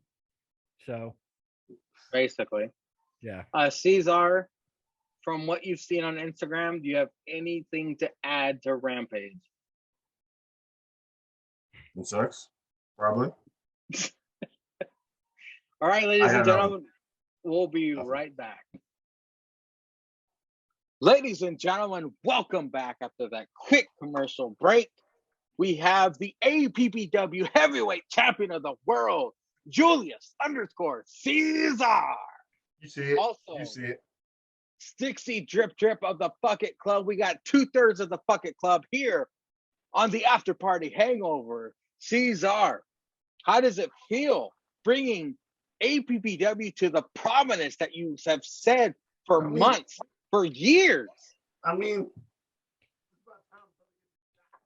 bring this shit brand to prominence, even though some cracker gets 18 chances to beat a motherfucker. We all know. I think it was Dynamite, maybe ranked 7 or 8. You heard some drunk guy say, you heard it in his promo, he said himself, you give a guy enough opportunities, he's bound to do it once. I don't think the great Cynic 99 has done it ever. I don't think he's done it. I mean, he hasn't done it in season 1. He hasn't done it at all season 2. Because he's been losing to the champ. I mean, hell, he couldn't beat me for the decent title. Why do you think he's gonna beat me for the APP dub title when I finally got my hands on it without people fucking with my matches, without people just telling me what to do? He ain't fucked with my match. I beat his ass in his own match. I mean, I don't know what to tell you. I'm the greatest. I'm the greatest. Like Apollo Creed. But he ain't Rocky. You can't beat me. So this is real talk. The champion does not have a match this week, but he does have a promo for the Big Brunch Can. Oh, wait, hold on. The Big Brunch Cantina. Big Brunch Cantina. But Stixie Drip Drip does have a match. He puts Boston's Lone Wolf, our brand new decent champ, to the test this week on Dynamite. But Check that shit out. We digress, ladies and gentlemen. It is now time to talk about possibly one of the greatest NXT takeovers of all time. It's NXT Takeover 36. We kick it off with a $1 million championship / Butler match. It's Hold on, Ceizar. How does it go? It goes L.A. Night now versus 5 Cameron Grimes with the $1 million the $1 million man. $1 million man has Grimes throw his Butler gear in the $1 million trash can to start to reveal Grimes' $1 million gear, which of course made Bretsky go from 6 to midnight. LA Knights in Hogan red and yellow. Let's get grimy chants from the crowd. Grimes attempting the $1 million dream, but Knight escapes. I guess Grimes inherited the finisher of the $1 million man. $1 million man assists Irish whipped Grimes into Knight, drop kicking him into the barricade. Knight dominating the match leads with "You still sucks" chants from the crowd. Knight keeps taunting the $1 million man. He needs to keep his head into the match. Knight gets a 2 3/4 after an inverted Death Valley driver. Very scary landing on a poorly timed collision course. LA landed and squished Grimes' head. Knight executes a top rope German to Grimes, gets a 2.5. Grimes locks in the $1 million dream. Knight struggles to reverse, even turns it into a pin, but ultimately lawn darts Grimes into the second turnbuckle to break it. Knight brings in the $1 million title, but eats a boot from Grimes. The $1 million man punches and locks in the $1 million dream on the outside tonight. Cave in from Grimes. We have a new $1 million champion. Busted nose and all, $1 million man celebrates with him in the ring. I gave this match a solid 7 pretzels. Ceizar, did you take notes on this match, or do you remember it at all? Hell no, I don't take notes on this shit, but I do remember it. No, this was a good match. It was a great opener. NXT usually does pick the right match to get an opener. If it's not this, it's going to be a dope-ass tag match, but there was no tag match on the card because they had MSK fight Imperium the Wednesday before. But no, this was a great match to start the card. 2 guys who we know can go in the ring together. They got good chemistry. Like, they got good chemistry off, not off camera, but like out of the ring and into the ring. And then, yeah, of course, the $1 million man was going for his guy, Cameron Grimes, and he's cheating on the outside. Usually some heel shit. But it's always funny when you do some heel shit on a heel.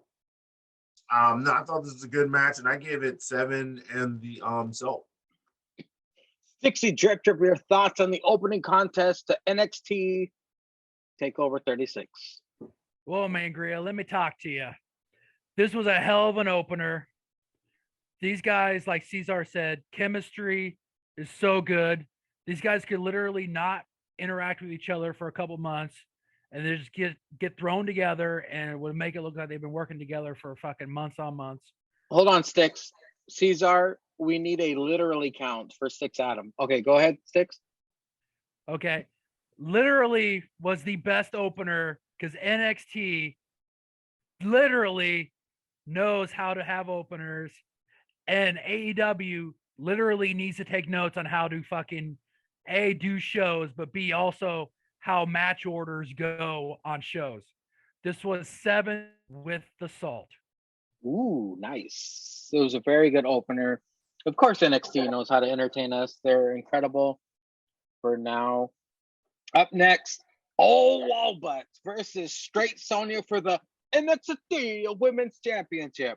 Commentary says it's best that Wallbutt's biggest advantage is the fact that she knows Gonzalez so well. Her moves, her power, so it'll be a good match. The crowd sounds pro Kai, actually. Kai with a great scorpion kick counter to Straight Sonya trying to powerbomb her. Kai nails a Yakuza kick, not the Helluva kick. Kai nails a Yakuza kick, but Straight Sonya, veteran instincts, rolls out the ring to prevent Kai from capitalizing. After that kick, Kai kicking the shit out of Straight Sonya. Gonzalez does bounce back and throws Kai around. Kai counters the one-arm powerbomb into an armbar. Straight Sonya slams Kai's head into the second turnbuckle to release the hold. Straight Sonya alley-oops Kai to the top rope. She falls out onto the ramp. Great shot of Kai's wedgie, by the way, cameraman. After Straight Sonya talks trash to Kai, Kai delivers and misses a kick, but follows up with the chiropractor. Kai hits weak-ass coup de grace for a 2.5. Straight Sonya wins with a one-arm powerbomb from the second turnbuckle. I mean, come on. It's a takeover. I got to give this another solid 7 pretzels. I loved it. And then Kaylee Ray's music plays and she debuts. But I digress. Stixadam, your thoughts on this women's championship match? Gave this a 7. Once again, a promotion that has one of the best women's division in wrestling puts on another great women's match on Takeover, and this is obviously, like you said, the ending. Kaylee Ray shows up, so maybe we're gonna get a little bit of a program going forward between her and Raquel, but also too, I don't think this is the end of Raquel and Dakota Kai, Captain No Captain. I don't think we're done with that yet. But it was, I gave it a 7. It was a really good women's match once again that NXT puts on, and interested to see where we go forward. Well, Ceizar, it's 7-7. Are you about to make it a 777 jackpot pretzel like on this? I was gonna say AP NXT Women's Championship match. Fuck no, the disrespect you motherfuckers gave to this match. What? The disrespect. Like we were talking about, which I mentioned when this match started. Dakota was doing the shit to get Raquel pissed and then dipping to the outside of the ring. Because she's throwing her off her game. She knows she can't beat her in the power game straight up. But she can piss her off because she knows that Mexican blood that Straight Sonya likes to talk about. Yeah, get that shit up when she calls these bitches the chungas and whatnot. Gets her all pissed off and knows she'll make mistakes, which is why she was like getting over with the damage in the first half of the match. This is all psychological warfare. This is great storytelling. Like, I mean, it's literally Shawn Michaels, Marty Jannetty, except Marty Jannetty's 3 times as big. And Shawn Michaels Diesel. Sticks. We need a literally count from Ceizar. Yeah. Shut your mouth. Literally, you can suck my nuts, bitch. Because I'm talking. Yeah, you hoe. You might need a hoe count. Yeah, you counted hoe in the literally count. Oh, that's far. That's it. Yeah, bitch. But no, this match was good, man. From front to back. You didn't know who was going to win. You didn't know who was going to win. There's been rumors of Dakota Kai moving up. There's rumors of Straight Sonya moving up. I agree with you on that. Yeah, there was a lot of not knowing before going in this match. I agree with you on that. Like we kind of called who's going to win every other match, but this was probably the one match you did not know who was going to win. I liked it better. What? You didn't know who was going to win this. We all picked the same We one. did predictions before. We all picked the same shit. I predicted because I predicted Dakota Kai is going to move up before Straight Sonya. We all knew who was winning this match. It was easily predictable. This was the least predictable match. We all knew easy. Now, we all knew who exactly was winning every other match. You did not know who was you. There was a more of a chance. You didn't call Brother Quarter in for this one. You knew exactly who was winning. Yeah, because I sent in a video because I wasn't there for that fucking match. I texted you first and then sent in a video. How does that make a difference? You still knew who was going to win. So it was easily. You don't know if I flipped Brother Quarter. Predictable. You don't know if I flipped Brother Quarter before predictable. That. Even Jake knew who was going to win this one, and he doesn't even watch it. Jake didn't even know shit. Jake don't know. Jake don't know shit. He don't watch. They weren't going to do a Hulu cut of fucking takeover. He don't know what the fuck he's talking about. Jake don't even know what his dick like because his belly hangs over that fucking 1.5-inch penis. So he didn't even know what this fucking meant. But no, this match was 8 in the salt for me. It was better than the first match. I like this better than the first match just because, like I said, when two people know each other, they can have a better match in the ring. Yeah, LA Knight and Cameron Grimes have wrestled 3 matches and 2 tag matches to get to the level they're at for this takeover. This was the first Dakota Kai versus Raquel match. And I thought it was a slight bit better than the LA Knight Cameron Grimes match. Those guys had to have 3 matches and have all that backstage shit to do that. These 2 women have just had backstage shit and hanging out with each other to their first match leading to this. So I thought this deserved a little bit more. So I gave it 8 in the salt for the NXT Women Championship. I think this next match might be the most unanimous rating since Adam Cole versus Kyle O'Reilly's unsanctioned match. The next match was for the NXT UK Championship. It was Walter. They say it like this: Walter versus Dragunov. Yeah. 2. Holy shit balls, folks. You know what? Okay. Timeout. I don't know if this is better than the first match though, and I'm still gonna give it. Hold on, Stix might agree with you. Stix might agree with you. We had a discussion about this earlier, but let me shit my notes out. Yeah, these men are allergic to elbow and knee pads, by the way. Let the chopping begin. Dragunov fires the first chop. Walter leaps in the air. Dragunov catches and slams the big man down.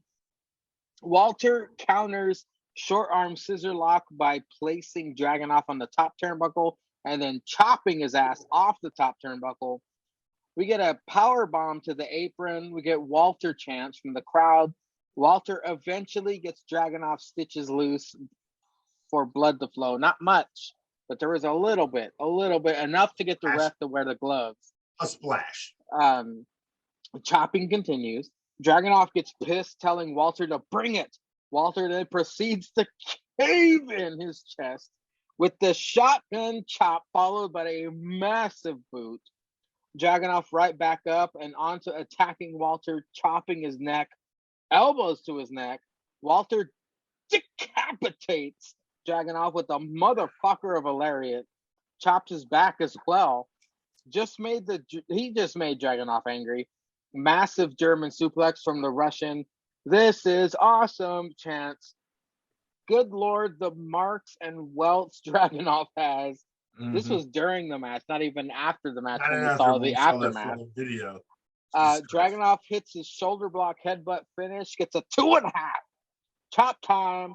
Even chops Walter's knee. With every attack, Walter dishes out. Dragunov comes right back madder and madder. I'm going to stop right there in my notes.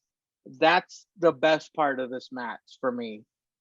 Because I'm not a regular watcher of NXT UK, so I'm not familiar with Dragunov. But every time Walter dishes out an onslaught, Dragunov he just came back. Like you can't kill this motherfucker. Like every time Walter hit his best shot, Dragunov no sold, got back up and like went right back on the attack harder and harder and harder. So that was honestly kind of like the first match too. Slaps, running knee, power bomb, big splash. Dragunov still kicks out. To get out of a sleeper, Walter jumps off the second turnbuckle, but Dragunov right back on him. Relentless attacks to the back of Walter's head and sleeper applied. Dragunov has won the NXT UK Championship. 10 pretzels with the beard cheese. Match of the weekend, like Stix had said earlier. Fucking incredible. How are you going to top this shit? Ceizar, go for it, buddy. Wax poetic, man. First of all, let's get this rating shit out the way. If you didn't rate this 10 in the fucking cheese, the disrespect to the fucking sport of wrestling that you have. And honestly, thinking about it, I think their first match was probably even slightly a bit better. Because so instead of like Dragunov no selling and coming back harder, he just wouldn't stay down. So it was more like Walter would hit those moves and it'd be 1, 2, he'd kick out and then come harder, instead of him like Walter slamming him and he would kick out at 1, or he would just not kick out. He would just get right back up and then fighting back Walter. Because he's already been through it. His body's conditioned to it. And he just knew he needed that a little bit extra. And that's what they teased on NXT UK. Like, even when he was fighting guys that weren't Walter, he was just going so extra hard. And they're like, he doesn't know how to control this extra rage he has. But he knew he needed to find it in order to beat Walter. And that was the story they were telling. It was just like Dragunov. He was eating everything of Walter's. He was kicking out at 2 all the time. He would get back up and he would keep bringing it to the champ. And that's what made that match so great. It was like you had to damn near kill him in that ring to pin him. And then once he got took to that limit, he snapped because he knew he wanted to be the NXT champion and knew he kind of knew he had to snap. But he couldn't control it when he did. He was just fucking dudes up to get back there. And that's what made this match great. If you did watch NXT UK, if you didn't, bitch, go back and watch this first match. You don't have to watch the all NXT UKs with Dragunov in it leading up to this. But go back and watch that first match and watch this match. This shit is hard hitting. These dudes don't believe in no pads. You come out there and boots, draws, and fighting spirit. And they fucking put on clinics. Motherfucking clinics. I still remember that Pete Dunne match when Walter took it from him. That shit was gold. Tyler Bate fighting Walter. That shit was gold. None of this cracker Dragunov. Oh my God. That shit's gold. NXT UK is like how we talk about NXT for this new colorful fruit booty shit. But back in the day, NXT UK is just that good. They've got guys over there who fucking go. They got tag teams over there who've maybe been on NXT a couple of times who can go. I'm waiting for my man Tyler Bate, Mustache Mountain, to come back. Tyler Bate is fucking murderous. I'm waiting for a Tyler Bate Samoa Joe match right now. That's 10 in the beer cheese without talking about it. We said this match was going to be 10 in the beer cheese before we even predicted it. We already knew this was going to be the top match of the card. Didn't matter who won. We all knew it was going to be Dragunov. This shit was going to be fucking gold. And it was. I mean, this should have been the main event.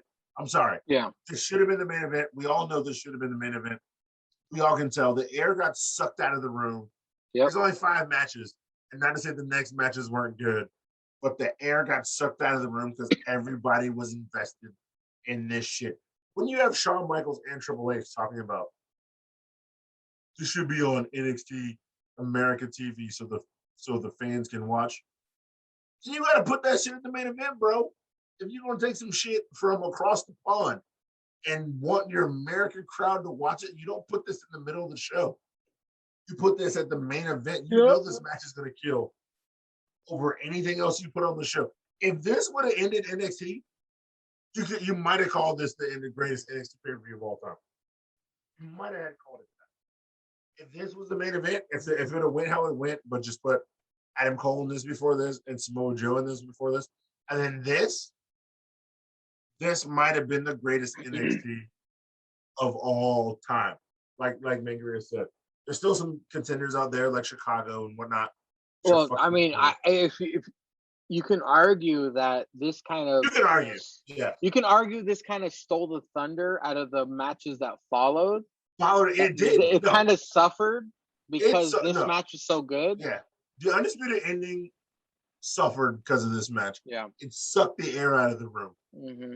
Like, but as a great NXT pay-per-views go, you got like Brooklyn 2, which had like Bailey in them at the end. You had Chicago, which is fucking great.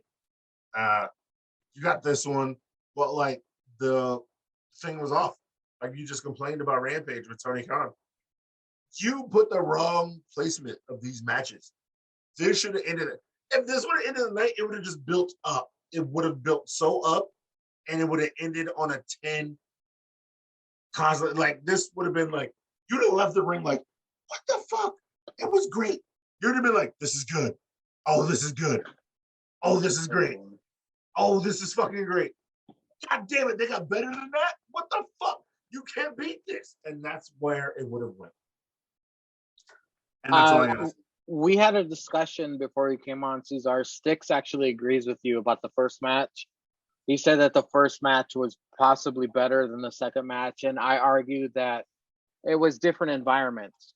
You had a COVID era Dragunov versus Walter in an empty arena versus a takeover arena, which had more matches and an audience. Yeah. But Stixadam, go ahead and wax poetic about this, please, and your rating. I'm just going to start off with this. If I'm anybody from NBC, Universal, USA, and I have anybody that's on social media that sees this shit that NXT is doing, I'm literally calling WWE and saying, you guys are putting fucking UK. We're swapping spots. UK is coming to TV, and we're putting fucking NXT back on there, back on the fucking network. And to the degree of Ceizar on this, that would have been a perfect transition to put this as the last match, the main event, and say, hey, you see this shit? You see this UK championship match? Starting Wednesdays, or even on just delay, even on Thursdays, USA Network, NXT UK. You're gonna see this shit on USA Network. This was a 10 with everything, the kitchen sink you can throw on this. This wasn't as good as the first one, but it's not as good, but it's just about as good as it. And like you can't go higher than 10. Yeah, like no. How can you go higher than 10? No, I mean this. We all literally knew what you were going to get with this match, and you got that. Mm-hmm. I mean, with the way that they built Dragunov after that first one, the way they built him up to this. Now it's just it literally it makes me question: are we going to get a third one? Because each guy's 1-1. Are we going to build it? Is Vulture gonna come back and say, "I want my title back. I'm going to leave it a path of destruction to get back to that championship"? I mean, there's questions to that. I mean, is he go? I know he's come out and he said, "I'm not going to the U.S. to wrestle unless I need to show up, and then I'll show up, I'll wrestle, and I'll leave." It's like, are we going to get, I mean, or is he going to be like a staple on UK? I mean, this match should have been the main event, and that's nothing against Joe and Cross. But yeah, like Ceizar said, this literally took the wind out of the sails. I mean, this literally left the crowd after this. It was just literally like, well, what the fuck's next? Done. It was like trying to have sex in your refractory period. Yeah. Speaking of, you already bust one, and now she wants round 2. Like round 2 ain't gonna be just as good. Up next, Cameron Grimes and Ted DiBiase gonna have $1 million celebration on the next NXT, and Regal wants Joe to kick Cross's ass.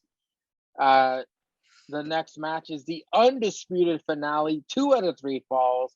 Adam Cole, Bebe versus Kyle O'Reilly. The first fall, regular match. Cole tries to use the steps but gets suplexed instead. Kyle turns armbar attempt into the ankle lock, my personal favorite. Adam Cole hits a devastating knee to Kyle's face. Kyle picks up win after turning Panama Sunrise into a pin. A very quick first fall for Kyle. The second fall is a street fight. Cole immediately goes for a chair on the outside of the ring. Kyle sits Cole on the chair, places trash can on Cole's head, and drop kicks Cole in it. Cole kicks Kyle off the top rope. Kyle hurt his ribs. Cole now targets the ribs, bouncing them off the announce table, then burying a chair in them. Kyle's ribs are so damaged he cannot throw a punch. Cole attacks with the kendo stick, even using it to assist a backstabber backbreaker. Even applies the Rings of Saturn or the lockjaw. Shoves That shit kendo was the stick lockjaw. in Kyle's mouth. Even running the ropes hurts Kyle's ribs. Kyle hits a dragon screw to Cole, and Cole lands on setup chair. Kyle runs into the wedge chair chest first. I got to give it up for Kyle for selling the rib injury. Both men wrap their fists in chains and wail on each other. While on stage, Kyle tosses Cole off the stage and bounces off the plexiglass barricade, making fans flinch. Cole sets up two chairs back to back and tosses Kyle off the top rope, back first onto them, followed by the last shot. Cole gets the second fall, and as we all knew, this was going to the third fall, the steel cage. Cole beats down Kyle before the cage is even folded down, does checking on him. Kyle gets his fourth win and starts bringing it to Cole, even delivers the last shot to Cole. Cole with a low blow. That's killer instinct right there. Oi, Wade says. Oi. While balancing on top rope, he nails the Panama Sunrise, gets a 2.5. Cole then handcuffs Kyle to the top rope and murders him with super kicks. Kyle catches him and makes Cole tap. From the heel lock, the crowd is chanting bullshit. Crowd very pro Cole. Sadly, this was Adam Cole's final match in NXT. I gave it 6 pretzels. Like Ceizar said, the wind was taken out of the room from the previous match. It's hard to follow something like that, but Stixie Drip Drip, what did you think about the undisputed finale? I know you're an Adam Cole mega fan. What were your thoughts, buddy? I gave this 5. Whoa. I know the caveat is this was hard to follow up, but I thought with us knowing that this was Cole's just his last match in NXT. I mean, not going. You gotta forward. watch it as a match, though, man. You gotta take the feelings out of it.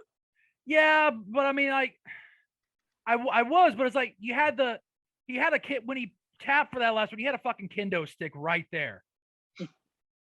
I mean, we all knew it was going to go 3. As an Adam Cole super fan, I knew this was going 3. I knew he wasn't going to clean sweep it. A guy that was the longest reigning NXT champion. I didn't like the way it kind of made him look leaving, regardless if he goes to the main roster or not. Everybody. Hold on, Ceizar. Hold on. Let's Sticks get it out. I know that a lot of people lose when they go to the main roster, but I know him and Kyle. They've put on hella good performances. They're the unsanctioned match questionably could be a match of this. Was a really good match. Was a super match of the year candidate. That match and possibly even the Great American Bash match might have went longer than what all 3 of these matches went combined. Mm-hmm. I didn't like the way it ended. I mean, I knew he was gonna. I had a feeling O'Reilly was gonna win, because even regardless if Cole goes to the main roster or if he's even just going to leave, Cole's gonna lose. I didn't like the way it ended. I mean, the kendo stick is right there. You're on the. I know people are like, well, they gotta hurry up and do a show. man, you're on the fucking network. There's no program timing on this shit. It's not like you're up against anything. You could go for fucking 5-6 hours, and it's on the fucking network. True. Kyle O'Reilly could have won. I mean, I thought it was unique. He had his hand, his one arm is handcuffed, so he's able to manipulate using his armpit. That was good. Kyle O'Reilly, I know a lot of people. I don't know if he's a main event guy, but he's going to be a guy that's going to give you a fight when you put him in a main event fight. I didn't like the way it ended, and I gave it 5. That's a 5 from Stixie Drip Drip, a 6 from myself, Ceizar. What are your thoughts on the undisputed finale? So with you guys, I kind of ranked it the worst match of the night. What? But yeah, I gave it a 6 point. I gave it a 6 in the salt. You ranked it the worst match of the night, but you give it a better rating than me and Stix? Yeah, it was the worst match of the night. I thought the Joe match was better, but it's the worst match of the night. I didn't give it a worse rating than you and Stix. I thought the Cameron Grimes match was a great opener. I thought the Dakota Kai match was better than that. I thought the Dragunov match was a 10. But yeah, with the win sucked it out of the room, I thought this was a little bit cheesier. But I didn't give it the disrespect of a 5. You just said it was the worst match of the night. That's worse. It was the worst match of the night. That's the biggest disrespect you can give it. No, or so you rated that Joe Cross match better than this? Hold on, let me double check. Yes. You crazy. You crazy. You just said it's the worst match of the night, and you gave it a better rating. No, it's the worst match of the night because where it was placed. Because where it's placed. And it went too quickly for a match this deserving of what it needed. Yeah. It went way too quickly. Him being handcuffed to the ropes probably should have been a second fall decision, not the final fall decision. Yeah. That was bullshit. I don't understand why they did that. Exactly. I gave it 6 in the salt. I gave it the best rating out of you guys, but I thought the Cross Joe match was slightly a bit better. Slightly. Because, well, you'll get my rating to that when you get to it. But, no, for me, this was the worst match of the night just because how quick it went. It's a 3-stage match, and it went by so quickly. Now, yes, I understand getting the first match out of the way, and they both were going to win the match they called because that was the match they lost to each other. All right, I retract my statement. You're right. Oh yeah. Talking that. I'm sorry. I'm just talking that fuck shit, and then he actually hears some truth. I looked at my ratings. Yeah, and what is it? What is it? You gave it's the worst match of the night. Yeah, you gave it the worst match of the night. You dumb bitch. Yeah. Go ahead. Yeah. It all comes full circle. You're right. It's placement. It's placement for sure. I mean, it's placement. Any match that was after the Walter match would have been the worst match of the night. This was the third match of the night. They should have threw in like a random fucking what's her name, the GameStop ma'am. They should have had her fight fucking the drop kick queen after this, and then did the Adam Cole match. if this match was before Walter Dragunov, or if this was the third match of the night, it probably or if it opened. Or if it opened. If this match would have opened, yeah. The LA Knight Cameron Grimes match would have been the worst match of the night. Yeah. Let's be honest. And it was still a good match. But if this would have opened, oh my God. That would have been, It might have been an 8. They should have just threw a tag team title match. They should have threw something after. If this would have opened and they would have given it the right amount of time that this match needed. But you had all of Sunday, and this match started. And this maybe started at 8. It was over at 10:30. They could have added one more match. If they would have added the MSK match in Imperium from Wednesday to this, because we all didn't watch the pre-show because that was shit. Well, if you remember, the unsanctioned Kyle O'Reilly Adam Cole match closed a pay-per-view. So they should have opened a pay-per-view. If this would have opened or an MSK match, and then this. And then or you gotta put MSK Imperium, And then gone Grimes, LA Knight, Dakota them. I'll put Dakota them later, after Walter. With this, Walter dragging off Dakota, Sherry Sonia, and then Joe and them. Yeah, it would have been out different, but Why don't they reach out to us? Why don't they reach out to us to book look, I NXT say this, takeovers? bro, I say this at They need work. to reach out to us, man. You know? I say this about both companies all the time. They need to reach out to us to like put placement. You can shitty book however you want to shitty book. Let us put the placement of how matches should The be. placement of the matches means so much. So much. Seriously. So much. How you book the card is like as good as the card. So yeah, I'm sorry. Like, All right, Mangina, can you get me Tony Khan? Yeah, I need the book their oh fucking fuck arrangement. you! She's gonna be like that. Fuck yeah, you guys are fucking desperate. I'm not their fucking secretary. Yeah, that bitch. Give me a title shot. Yeah, like yeah, this was. It's only the worst match of the card because of placement. Was it a good match? Yes, it was a good match. It's kind of like Bretsy said in the chat. You got to get that first one out of the way, the clean match out of the way. She had so much time to express the hardcore match and then the cage match. And even Adam Cole had to try to spread out that cage match by throwing Kyle outside, slamming him on the desk, and rolling back in because the cage wasn't fully dropped. He even stretched time to do that. But the finish for me was mad hokey. You can get him in a one-armed fucking ankle lock because you're chained to the fucking wall. I figured it would be something different he'd figure out.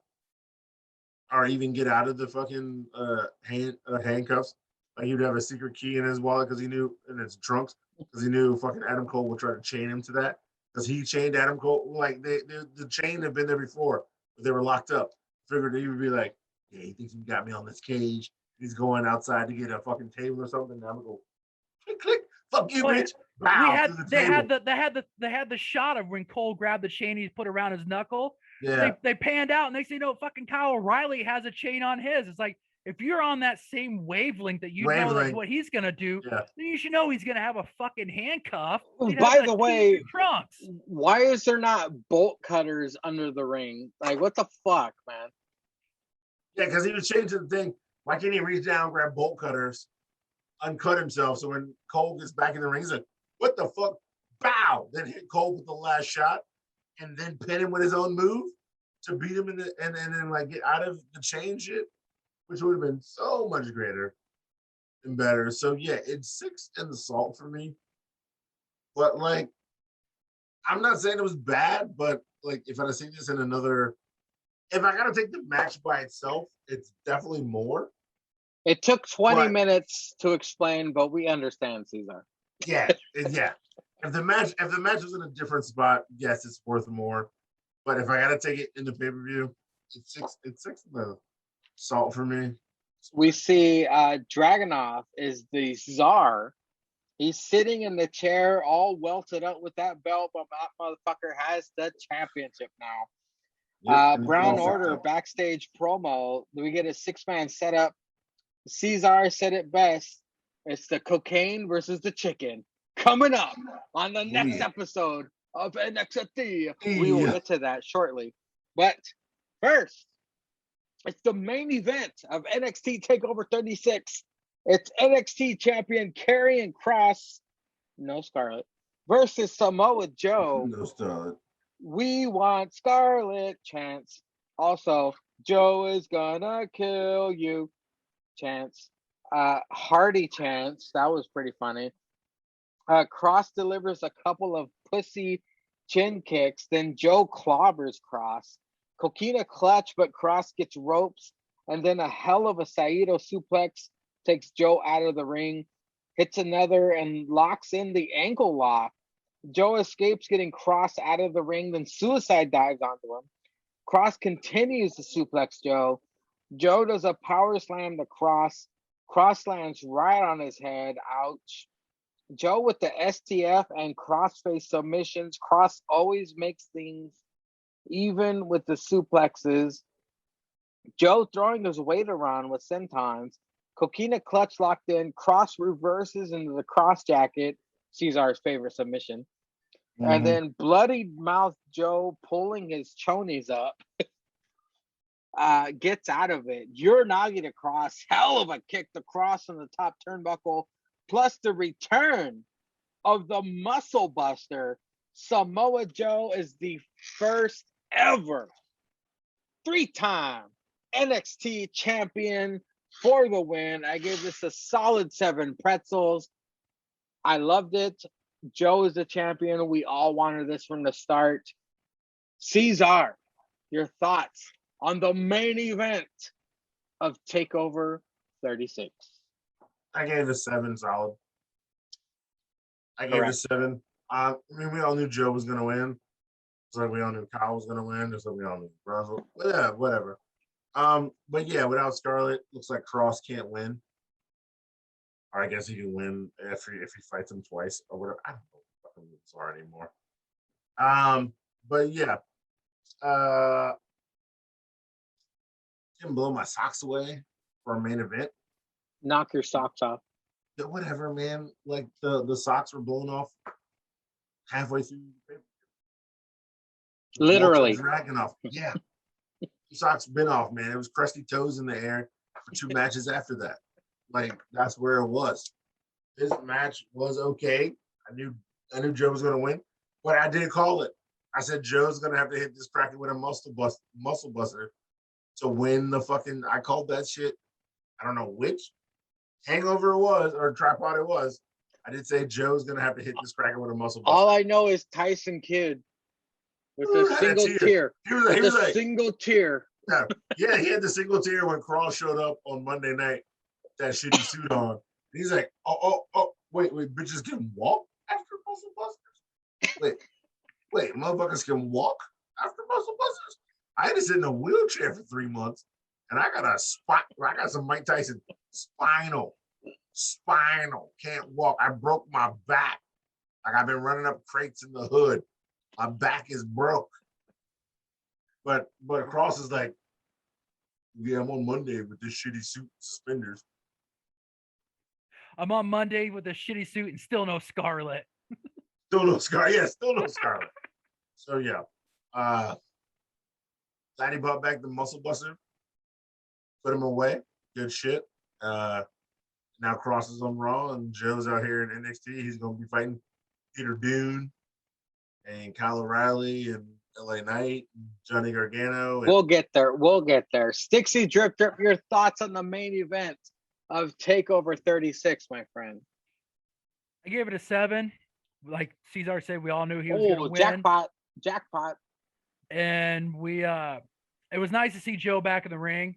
I mean, obviously we saw it was maybe a little bit of rust, but it was good to see Joe win, be the first 3-time NXT champion, and now we're set up for there's endless opportunities with us now of Joe versus anybody in NXT.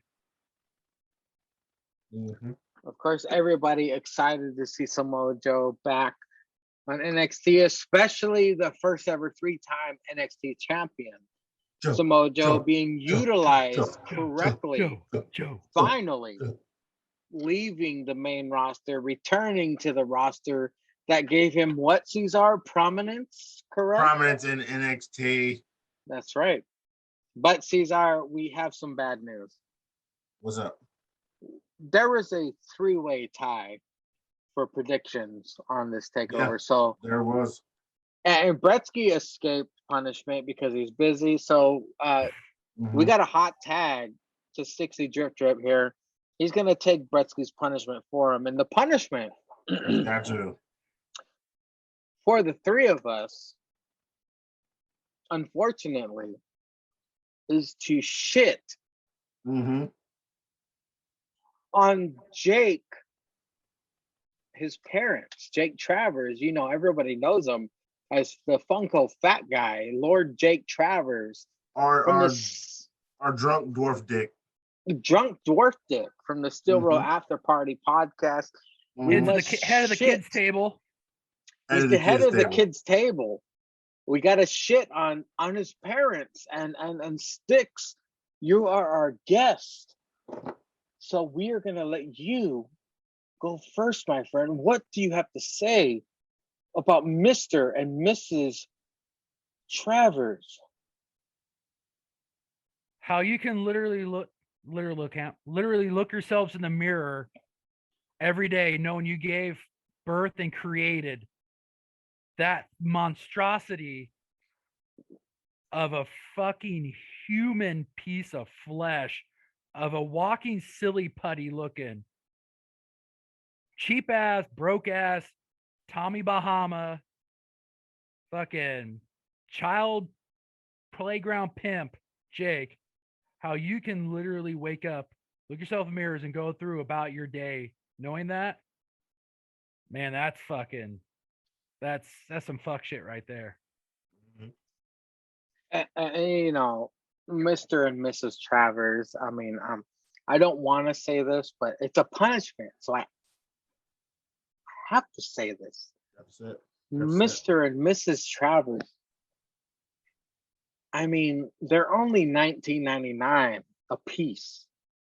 You could have pulled out into a crumb catcher. A crumb catcher. Ceizar trademarked crumb catcher. You could have pulled out, finished into a crumb catcher, and spared the world from this tub thumping Gaylord waste of perfectly good sperm.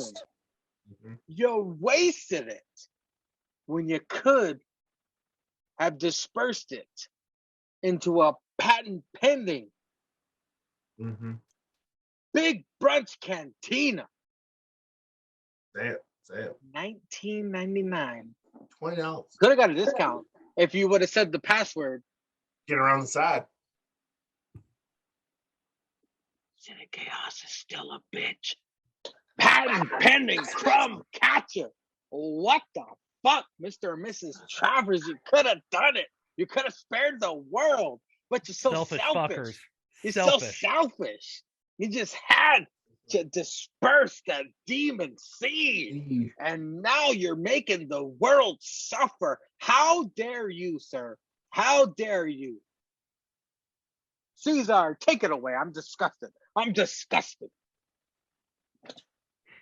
These two irresponsible adults. Irresponsible. Fucking responsible. You know what you could have done that night? You could have jerked off into a sock. She could have swallowed. Could have just skeeted in your wife's mouth. Could have pulled out. Could have fucked her in the ass. Brown eye. You could have just not had sex that night. Because obviously you had to go to work. And then after you did skeet in this bitch, you could have cooked her a Plan B omelet. Or that's still oatmeal. on the table. You have 72 hours after skeeting in a bitch to give her a Plan B. 3 days, nigga. 3 days. That's a whole weekend. You could have fucked the bitch on Friday, got her Plan B omelet on Sunday, and still would have been good. Still had a whole other day. Fuck, you could have went, had a nice ice cream. Then you could have went into fucking end the day with a goddamn abortion doctor. That's what I'm saying. Then you could have went, had supper, ended it right. Ain't no eggs up there, nigga. Ain't no egg. Ain't no Farm Fresh. Ain't no Harris Teeter. Ain't no Food Line. Ain't no Wawa. Ain't no Sheets. Ain't no 7-Eleven. They all sell eggs. 2 eggs, salt and pepper, cheese, Plan B. It's easy as that. It's easy as that. And you decided to skeet in this bitch. What the fuck? What the fuck? That's all you. That is all that. Wow. That's all that needs to be said. Ceizar. What the fuck? Ceizar said Did Ceizar offend the creators of Zoom? They just completely kicked them off the fucking tripod. Jesus Christ! It's because fucking Zoom don't know Jake. You know, Ceizar was just so disgusted of Mr. and Mrs. Travers. He had to end it. Ceizar ended it. He went to go vomit. He's refueling, ladies and gentlemen. He will return, hopefully. But you disgusted him. Ceizar did what his parents didn't do. He ended it. Ceizar is so disgusted. Oh, here he is. He's so disgusted of Mr. and Mrs. Travers. He had to leave. He had to my leave computer. the Zoom. My computer was so disgusted. My computer was so disgusted with this rant and knowing that they birthed this fuck boy. It was like, he had to quit. Ceizar's computer tapped out. It tapped out on this fucking shit. It listened to what I said and it was just like, nah, player. Like, you don't need to be part of this. The Russian hackers were so disappointed. They're like, that's it. That's I gotta that's go. enough They're of like, this. That's enough of this. Hopefully they're not listening anymore. They hacked me, shut me down, and they moved on to Bitcoin. So if they come back, I gotta go again. It's wild. Well, let's move on to the post takeover NXT. It kicks off with the $1 Million champion and the $1 Million man arrive in a limo and walk down the red carpet into the arena. They make their way into the ring. Bronson reads pyro and all. Wade is not happy. $1 Million man blowing smoke up Grimes' ass. Grimes asks where he is supposed to go next. And guess where, gentlemen? To the moon! Fake money falls on the crowd and commentators. Wade is still mad. Takeover recap video package.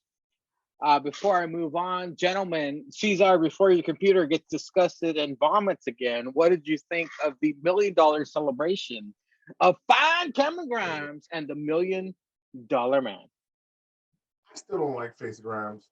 Heel Grimes is better, especially if he was going to be the champ. Now we know it's just a kind of like a big title thing to have. So don't get ahead of us. Don't get ahead of us. Whatever. I still don't like Face Grimes. I don't like Face Grimes. Heel Grimes is better. Face Grimes is kind of like Face Seth Rollins. It's a lot of corny. It's a super a lot of corny. And you can see how much corny you got to go when you're a heel and get good heat and then still be an asshole but still have good matches. So I don't know. I mean, it's just I don't like Face $1 Million man either. I think I've only seen heel $1 Million man. So I don't like him. I don't like Face Grimes. Yeah, when you're the richest guy on the show, you should be an asshole. JBL was great as an asshole. JBL face, no, but he's the richest guy on the show, apparently. And that's what made him great. Because when you're rich, you're an asshole. We all hate rich people because we're rich. Stixy drip. Do you like face Cameron Grimes and face $1 Million man, or do you prefer them spitting in people's faces and shoving money down people's throats? Hell no, I don't like face Cameron Grimes. This is about as good as a goddamn $2 bill. About as good as a wheat penny. This would have been the perfect time to freaking cut a freaking heel promo. I don't like this. I don't like this, man. This would have been perfect time just to reset course, get back on track, and let's move forward. But they didn't fucking do it. They stuck with this cheesy ass fucking, oh, we're going to the moon with all the crowd. We're gonna do everything. $1 Million man, he put his faith in me and all this, and we beat that nasty LA Knight. Fuck that shit. No, man, become a heel. Get back on track and let's fucking go. Well, I pray to the NXT gods. I doubt it's gonna happen now. I'm not changing this background to that fucking faggy shit they put on SmackDown. But I'm praying to the NXT gods that LA Knight and Cameron Grimes become a heel tag team like I wished from the beginning. But I digress, gentlemen. Up next, Britt Lesnar with Peter Dune versus old Toothless Timmy with Ciampa Mad. chair in hand. By the way, Hit Row arrives. Of course, an extremely physical match. Not Edge and Christian. NEC, Of baby. course, an extremely physical match. Ridge tossing Thatch around and Thatch targeting limbs. Commercial picture-in-picture. Ridge dominates kneeling crossface chicken wing. That might be my second favorite submission, by the way. I remember how Bob Backlund used to get a boner whenever he put someone in a crossface chicken wing. Thatch hulks up and makes a comeback. Targets Ridge's ankle into single leg crab. Ridge comes back with a headbutt and a snowplow for the win. Ciampa attacks Dunn and Ridge, but gets pulled out of the ring by the who, Ceizar? Who pulled him? Oh, the one. Yeah. He's back. He's back. By the ones and twos. twos. That's right. Danny Burch returns. Timmy tries to fight back, but gets smashed by Ridge and Pete. Yep. Back. Okay. Ceizar. He's back. Burch is back. We need a name for this stable, but they haven't given him a name. What's a great name for this British? This foreign stable? Yeah. What's a great name for it? United Crumpets, because Nations. they're all British crackers. Done. The Crumpets. Any Crumpets? Nice. I'm calling them the Crumpets. We got the Cocaine Cowboys, the Crumpets, and the NECs. Because they are, you know what they do. There's some black people that eat chicken. They enjoy some fried chicken. I don't know. Perhaps? I can say it on this podcast. Yeah. There's a bunch of niggas eating chicken. Yeah. There's the NECs. There's the Crumpets. Hey, Brett, I'm not censoring because I'm not a sopping wet pussy. Okay, go ahead, Ceizar. Sopping. No, okay. All right, go for it. I'm done. What? It's the Crumpets because it's for British crackers. Pussy. They beat up Timothy Thatcher. It took some work to Ciampa. I'm done. Stix, you gotta go. I'm fucking done. Stixie, drip. Your thoughts on Britt Lesnar versus old toothless Timmy? Go fuck. You're not a sopping wet Wait for it. pussy. It was a good physical match. I mean, it's obviously this isn't the end that we're gonna get between these guys. And we got the return and the formation of the, like Ceizar just said, the Frumpets. So obviously we knew we were gonna get Ciampa in this. Hopefully we get fucking Ciampa mad. And then he was mad already. Oh yeah. So I can't wait to see what we're gonna for the next match. I can't wait. You know, Ciampa can't enter an NXT arena without the chair. I don't know if you guys knew that. Yeah, I don't think he has a doctor's note. He's got a doctor's note. He has to just be mad. Well, two things: you got to have a negative COVID test and this fucking chair. That's correct. You are correct, Stix. You are correct. Preach. Up next, Casey and Caden are TikTok dots, Ceizar. Have you been investigating? So I knew they were TikTok thoughts, and I've seen Caden's page a couple of times. I knew she was a TikTok thought, and then I knew she filmed a lot of her shit with Casey, who's also a TikTok thought. And they also pull in old thumb butt old Ricochet. They pull Ricochet for a couple of their TikTok. Really? He's been in a couple. Oh shit! Don't smell his thumb, folks. I didn't know checking and changing oil was a 2-woman process. Jesus fucking Christ. Shit. Christ. Up next, Index Proposal Recap. They are interviewed. The wedding date, gentlemen, is Tuesday, September 14th. I hope you reserve that date. I did. Wear your best. I know the Fudget Club wear their best buffet wear, right? Those guys. Sticks. Fuck them. Indy swoons. They kiss Wade is not amused, by the way. Beth threatens to take Wade off the guest list. Then we get Casey and Kaden versus Gigi Dolan and JC Jane. They're dressed like 80s Madonna. If this is the future of the NXT women's division, then the future looks good. Good. JC Jane's right titty was bulging out of her top. Nice. I seen it. The chemistry comparison between these two teams were polar opposites. Casey and Kaden are a well-oiled machine. JC and Gigi need a lot of work. Casey and Kaden pick up the win. They then scream at the commentators awkwardly that they will be the next women's tag champions. Stixie Drip Drip, were you a big fan of JC's titty about to make her debut onto the public? I was waiting for them for AEW to put out there to say that they signed her and was all elite.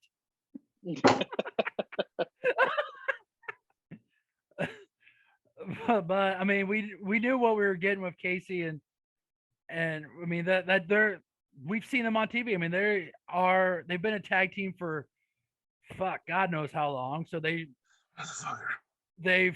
should have won this, and between them being a well-oiled machine and doing their trash talking and their thought dancing and all that stuff in the match, I mean, are they going to be the next in line? I mean, I guess we weren't told. I mean, are they going to get the next tag team title shots if Io and Zoe can stay together long enough to still be a tag team? But it was an okay match. Wardrobe malfunction was the best part. Io and Zoe are the most mismatched couple since Head Cheese. Ceizar, what did you think of these women's tag team match? And were you praying that the titty was going to make its debut on NXT? We all know if that titty popped out, it really wasn't going to be live. Let's be honest. Hey, I can wish, okay, Ceizar? Don't stomp on my dreams, all right? No, you can wish all you want. We all do not stomp on my dreams. These bitches fucking on the NXT stage. What? She's got an OnlyFans? Oh shit!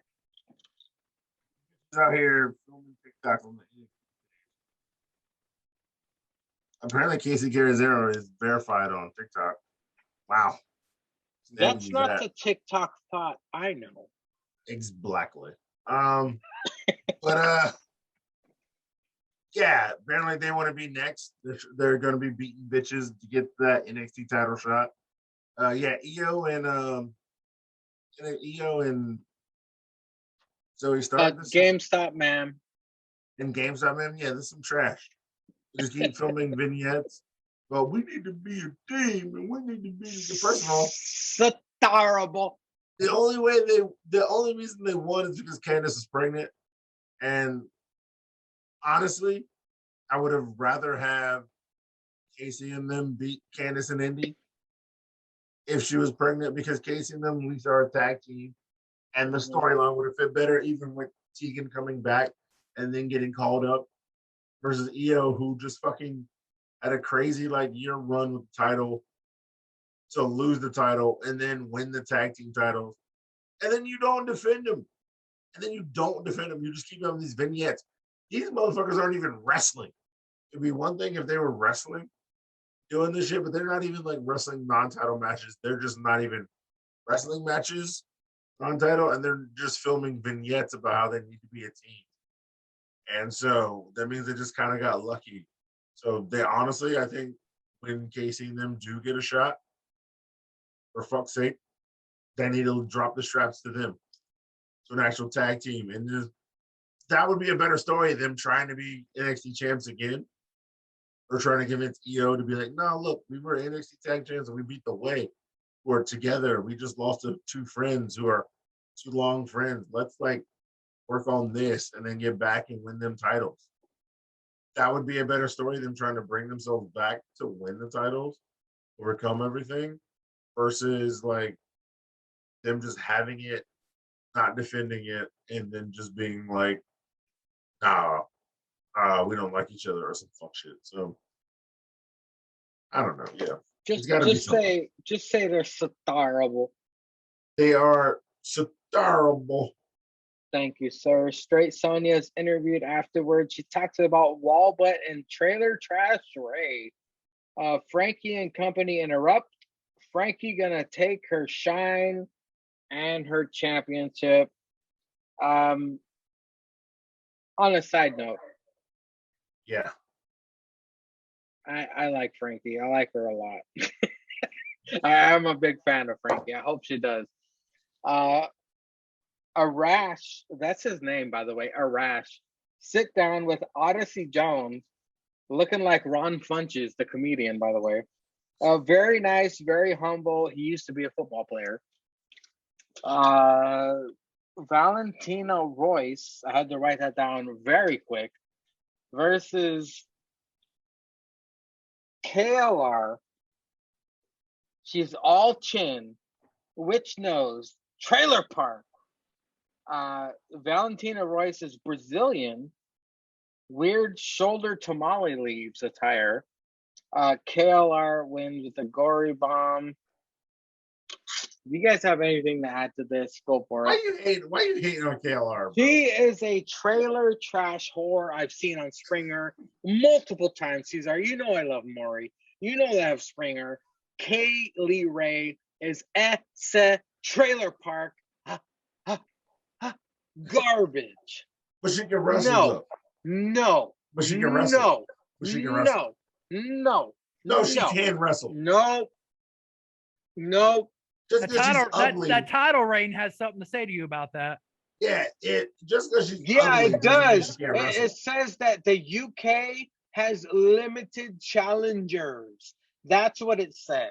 That women's division is better than what AEW has on TNT. Kaylee Ray is great. It says that the NXT UK women's brand has zero talent. She beat Booty Storm twice. And where is Booty Storm now? Vignettes. Oh, thank you. Oh, really? She ain't on Dark Elevation. Where's Booty Storm? Yeah, on SmackDown. Nowhere. I'd rather be backstage on SmackDown than on Dark Elevation. What matches Booty Storm had? Don't stick up for Kaylee Ray. She is garbage. She's Booty Storm. Booty Storm's on SmackDown. Main event. We're talking about trailer trash. We're not talking about Booty Storm. You guys want to stick up for her opponents? You're sticking up for her opponents. You're not sticking up for Kaylee Ray. You're sticking up for her opponents. KLR's done what better else than you got? Outside. What else you got? What else you got? Dewdrop. Is that Kaylee Ray? No. Dewdrop. You guys. Weak arguments here. You're not sticking up for Kaylee Ray. You're sticking up for her opponents. What kind of argument is this? What are you, Bretsky? What are you, Jake? What kind of arguments are this for Kaylee Ray? Why are you hating? There's two people in a wrestling match. There's two people in a wrestling match. A talent. You hate zero. Bro. The day you have to. Is Kaylee? You're not talking about after an Kaylee NXT Ray. You're not talking about Kaylee match Ray. of when she beats Raquel Gonzalez, and it's a good match. You're the talking day you have to swallow your words. You just said that. You're not talking about Kaylee Ray. You're talking about her opponents. You said who she beat. Kaylee Ray. You said who she beat. Talking about her opponents. You asked who she beat. Zero. You asked who she beat. That's who she beat. She beat her opponents. Talk about Kaylee Ray. What's the name of her finisher? I don't know. Yeah, exactly. Moving on. Anyway. Kaylee Ray, gory bomb, whatever. Samoa Joe has arrived. JC and Gigi defeated. Walking in back, Mandy Rose approaches them and becomes their pimp. Apparently, of course. I guess they're gonna gain more wins because Mandy Rose is managing them. Okay. Samoa Joe to the ring. He's king in the land of savages. Who's gonna step up to Joe? Mr. Peter Doom Yep. answers the call. Don't make me provoke. LA Knight comes out with his Grand Theft Auto theme song. We're all fans of. It's nighttime. Yeah. He wants the title. Pete Dunne threatens to break all of his fingers, by the way. Kyle O'Reilly comes out. Boo. He actually does cut a decent promo, though, making fun of everyone. Ridge Holland then murders him. Ciampa attacks Pete Dunne. Ridge attacks Ciampa. Joe clobbers LA Knight. Mayhem. It's mayhem. Do you guys have any thoughts on this? I mean, the next challenger for Samoa Joe, who should it be in your opinion, Sticks? Fuck, I think we should just do like throw them all in a match, have that match. I'm kind of sick of that. Karrion Kross did that and he beat everybody. That's true. It was stupid. It was stupid to me. But I would not be. I'd be down for a fucking three-way. But if I had to pick, Peter Dunne. Yeah. If I had to pick Peter Dunne, if I had to pick a three-way, Peter Dunne, Kyle O'Reilly. Well, they've been staring each other down like for weeks now. So Pete Dunne versus Samoa Joe would be the logical match. And fuck that. I mean, Johnny Gargano. Johnny Gargano. Fuck that. Johnny Gargano. That'd be cuckoo bananas. That's no, spoiler alert. Don't you use my phrase on me. But I mean, it was very disrespectful not to have Johnny take over at a takeover, by the way. I was very disappointed in that. Yeah, he took the night off, man. He took the night off. Waiting to plan. Grimes and the $1 Million Man leave the building. Apparently, the $1 Million belt is fake. $1 Million Man took the real one. Ted drives away in the limo. That damn Ted DiBiase, Grimes says. I guess that's all over with now. That's the end of the story in that line. Kyle O'Reilly fighting with some. Oh, I took a leak and I came back and Kyle O'Reilly was being held back. Who was he fighting? And you'll probably fucking Peter Dunne or somebody. Yeah, I have no idea. Either. Yeah, it wasn't Ridge Holland. It was probably Peter Dunne. NXT Breakout to be released finals. It's Carmelo Hayes versus Odyssey Jones. My God, when this NXT Breakout tournament started, we had Stixadam on. And Stixadam had a bold prediction. What do you have? Stixadam was 1,000,000,000% correct. Jones is tossing Hayes around with ease. Hayes with an Insarugi. Dazes Jones, but Jones just swats down any attempt of offense Hayes can muster. Hayes eventually starts work on Jones's left leg, actually brings Jones down to his knees with a headlock, working on his leg, draining the life from the big man. Hayes doing an impressive job dismantling the gigantic man. Jones with a gnarly looking shoulder breaker to Hayes hurts him good. Hayes cut open on top of the nose. Hayes hits the finisher, but Jones gets right back up, tries to do it again. Jones with a big splash gets a 2.5. Hayes turns it into a crucifix-like pin for the win. Carmelo Hayes is the breakout tournament winner, just like Sticks called it from the start. I'm going to start with Stixy Drip Drip. How the fuck did you know this young man was going to win the NXT breakout tournament? Oh, to backtrack, I think it was Kyle O'Reilly, and I think it was that Duke Hudson. That guy that that's who was Wade Barrett was behind. I think because they're having a match next week. Oh, okay. Basically, I thought it was pretty simple because he had a match against Adam Cole, and then he had a match against Kushida, and then they threw him into this tournament. I figured guys had the most TV time, so they must see something in him. So I just figured it was obvious. I thought it was obvious, and he's done a Okay. pretty good job. It'll be interesting to see which title he challenges for. I think Odyssey Jones is a pretty good wrestler too. I would Yeah. hope that he's That cracker gonna challenge Swerve. Let's be honest. yeah. I mean, They're gonna do some. he's They're gonna gonna do some challenge. black on black crime. He's gonna challenge Swerve, or he's gonna make that fucking match between Roddy and Kushida into a 3-way for the cruiserweight championship. Yes, he could do that too. But it wasn't too bad. It was a nice way to finish the breakout release talent tournament. So it'll. I mean, both guys, like I said, are pretty good. I mean, it'll be interesting to see if they keep Odyssey Jones and if he's gonna start main event and maybe catch some L's, or if he'll be up on Raw here in the next couple of weeks. Well, Ceizar, your thoughts on the breakout tournament? Where did he go? Outside take a piss? He's pissing on the window? Either that or he's got to make sure I just heard a door open. Either that or he's got to make sure one of his cats ain't jumping. Yeah, he just got a cat jumping. No, NXT tournament, it was fucking dope. No, that shit was good. Yeah, Odyssey Jones is great.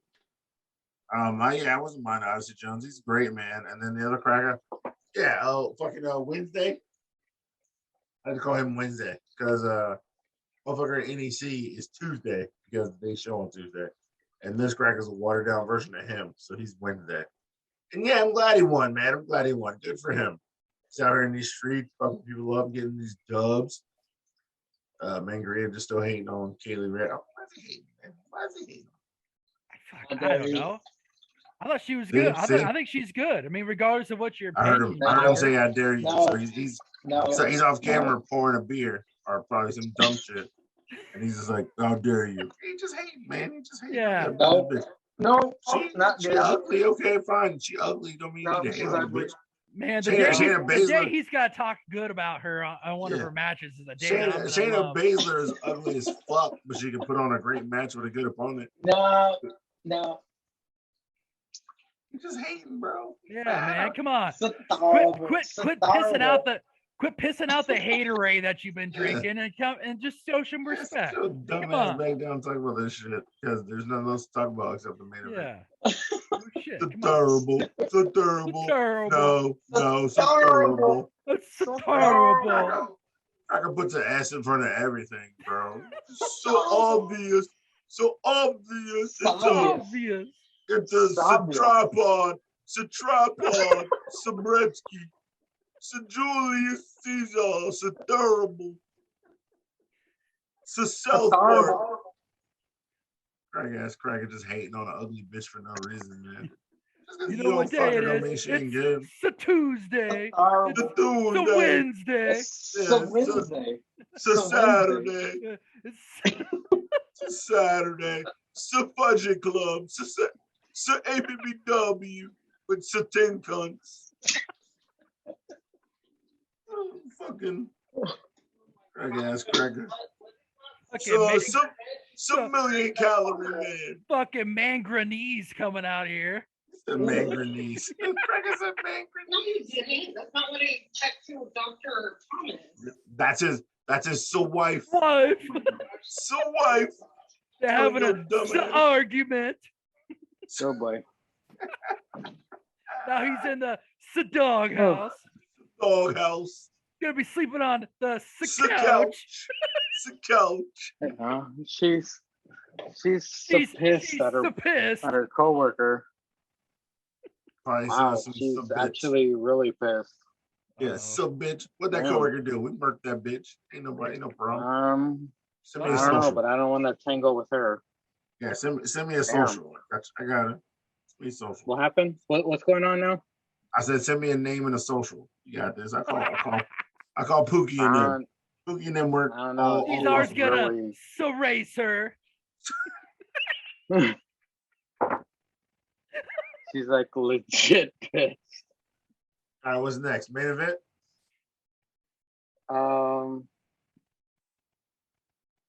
Boa and Smokey Ho are up next. Bro, this is some trash. Oh, fuck this. Oh, wait. Carmelo Hayes wins the breakout tournament just like Stix called it from the start. Regal hands over the contract to face any champ he wants. Doesn't specify which champ he's going to face. but gets to pose with the contract and Bronson Pyro. That's the name of it permanently, by the way. It's the Bronson Pyro. Pete Ridge, 1s and 2s, all say they're peace. They're going to get revenge and whatnot. Boa and Smokey Ho are up next. Dragunov will be here next week.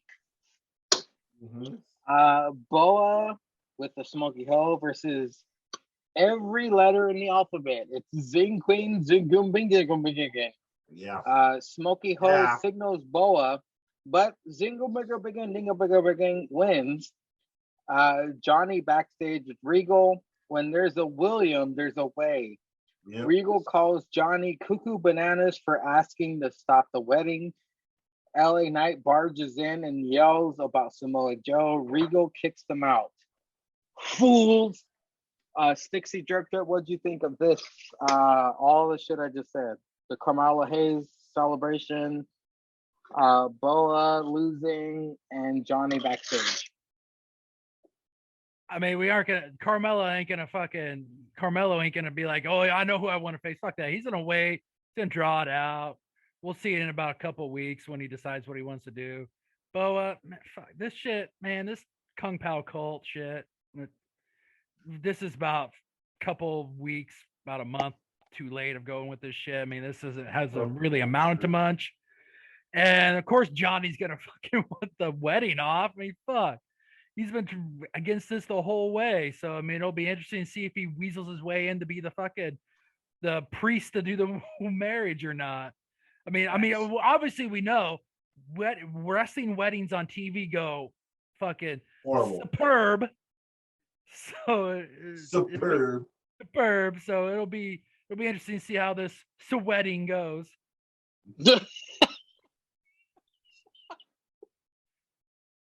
Sweaty. Ceizar. Gotta be superb. Ceizar, what do you think of Boa losing to every letter in the alphabet and the Johnny backstage with Regal? Yeah, so I guess this is great. You know, he lost to the most devastating move in all of sports entertainment. Let's be honest. He lost to that shit. Can't beat that shit. So of course there's this angry bitch will hit him with 8 duck sauces, 2 soy sauces, in a fucking sugarcane bamboo stick on some fuckery. So yeah, that's just what's gonna happen. And he turns better than ever. And then we got Johnny and Regal, which is great. And Johnny's telling him not to hit the cuckoo bananas on him because that's the shit he says. And then LA Knight, breaks into the ring and wants to challenge Joe for the fuckery. Then I think they got a tag match against each other next week. So that should be interesting as well. But yeah, nothing about this is bad. It's not so terrible. It's so great. And then waiting for this wedding. That's going to be popping off in a couple weeks.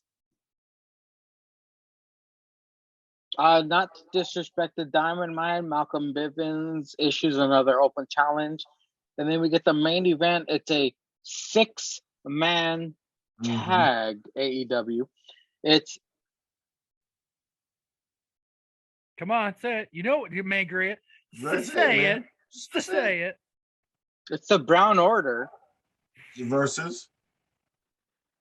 versus Hit Row. You a bitch.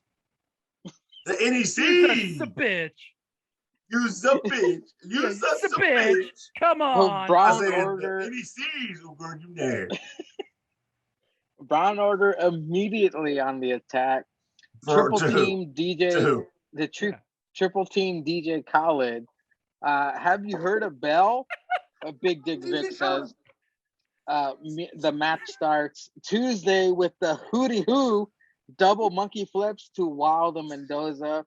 Yeah. Loving Tuesday's shoes. Did you see Tuesday's shoes, by the way? I liked them a lot. I scoped them. They were yellow. They were yellow with black soles. I want those. Yeah. Commercial what picture in picture. What group does Tuesday belong to? What group does Tuesday belong to? The NSC. The NECs. Oh, girl, you nasty. Come on, just say it. Who? Yeah, Swerve versus Santos. Santos gets the upper hand. That's terrible. Due to shenanigans. Brown Order with the burrito stampede onto Swerve. multiple turnbuckle clotheslines. Burrito. Swerve dominated by Brown Order, gets hot tagged to Khaled. Khaled cleans house, does a gay dancing elbow drop, of course. Double stacked, triple stacked World's This was Strongest good. Wasteland, Yeah. according to Wade Barrett. Wade Barrett. Oi. Oi! Boy.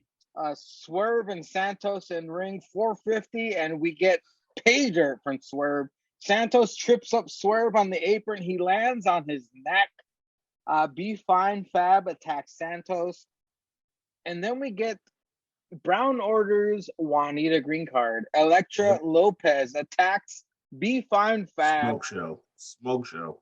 Tosses the weapon at Swerve. Santos rolls up Swerve for the win with the most dangerous move in all sports entertainment.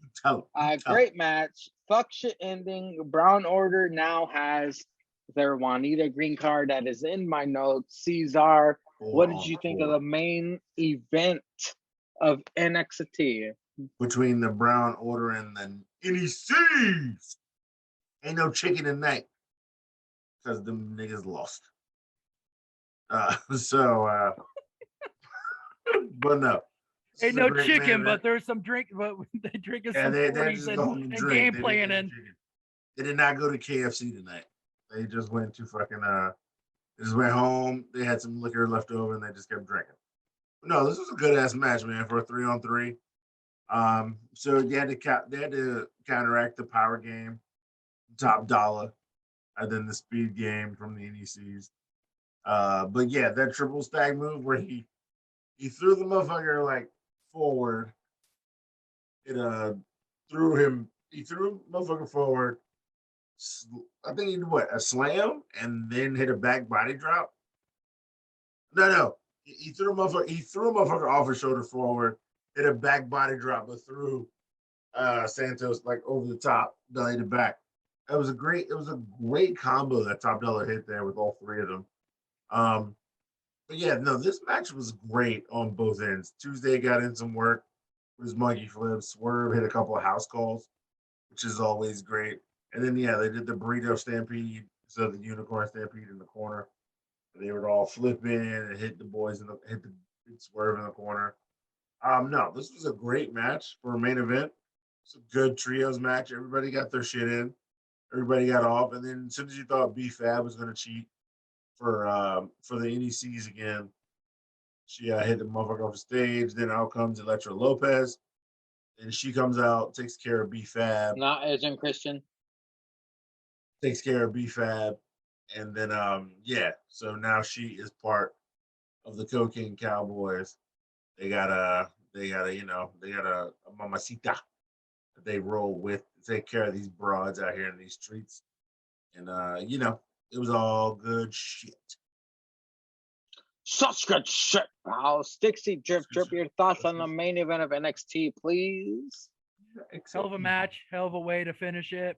And we got another piece to this feud puzzle that hopefully we'll see now as in a 4-way. Hopefully.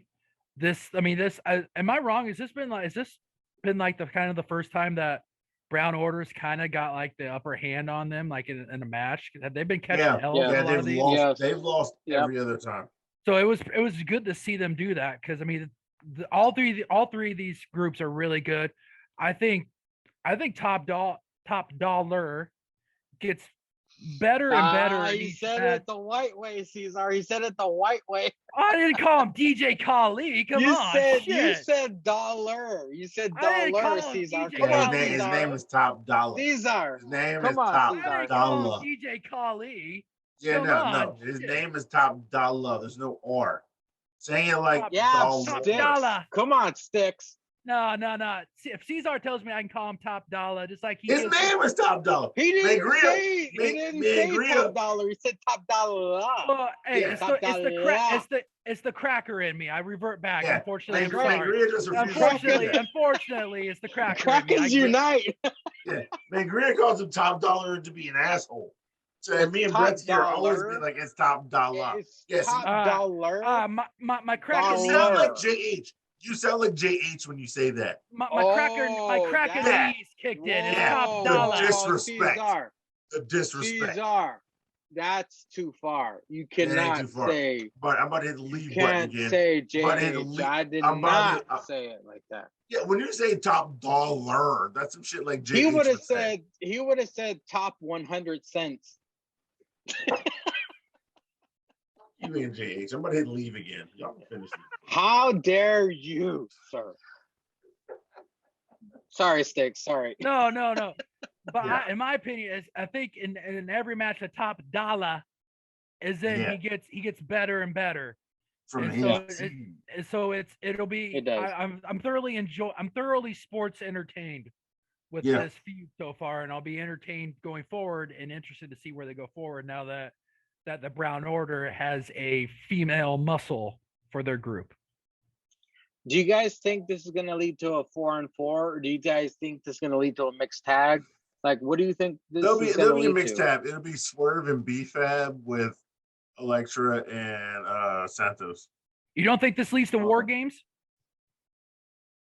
I don't know how you do that I didn't with the even think women. of that. Wow. But like, I don't know how you do that with the women because like when they always do men versus women, it's always men versus women. It like if that's the case, that means Top Dollar could hit Electric Lopez with a fucking chair in the ring. In theory. If But it's by War the Games. way, we don't even know what the new NXT is going to look like. I think we seen we that have commercial. It's gonna look like we Bob have Ross on reviewed- acid. We have reviewed the final NXT of our era. Non-Vince Ceizar. era. Yeah, non-Vince Yeah. era. This is going to be. I'm very nervous. I don't want to sound like a pussy or anything, but I'm very nervous. It looks You disgusting. see this background? It looks You see this horrible. background? Yeah. That's what I wanted. This background to stay this background. I didn't want some fucking Bob Ross like Stick said on acid with the fucking Paint someone by got numbers. a paintball gun and shot the background. No, that I'm very nervous. I don't know. It's gonna be a whole new song too.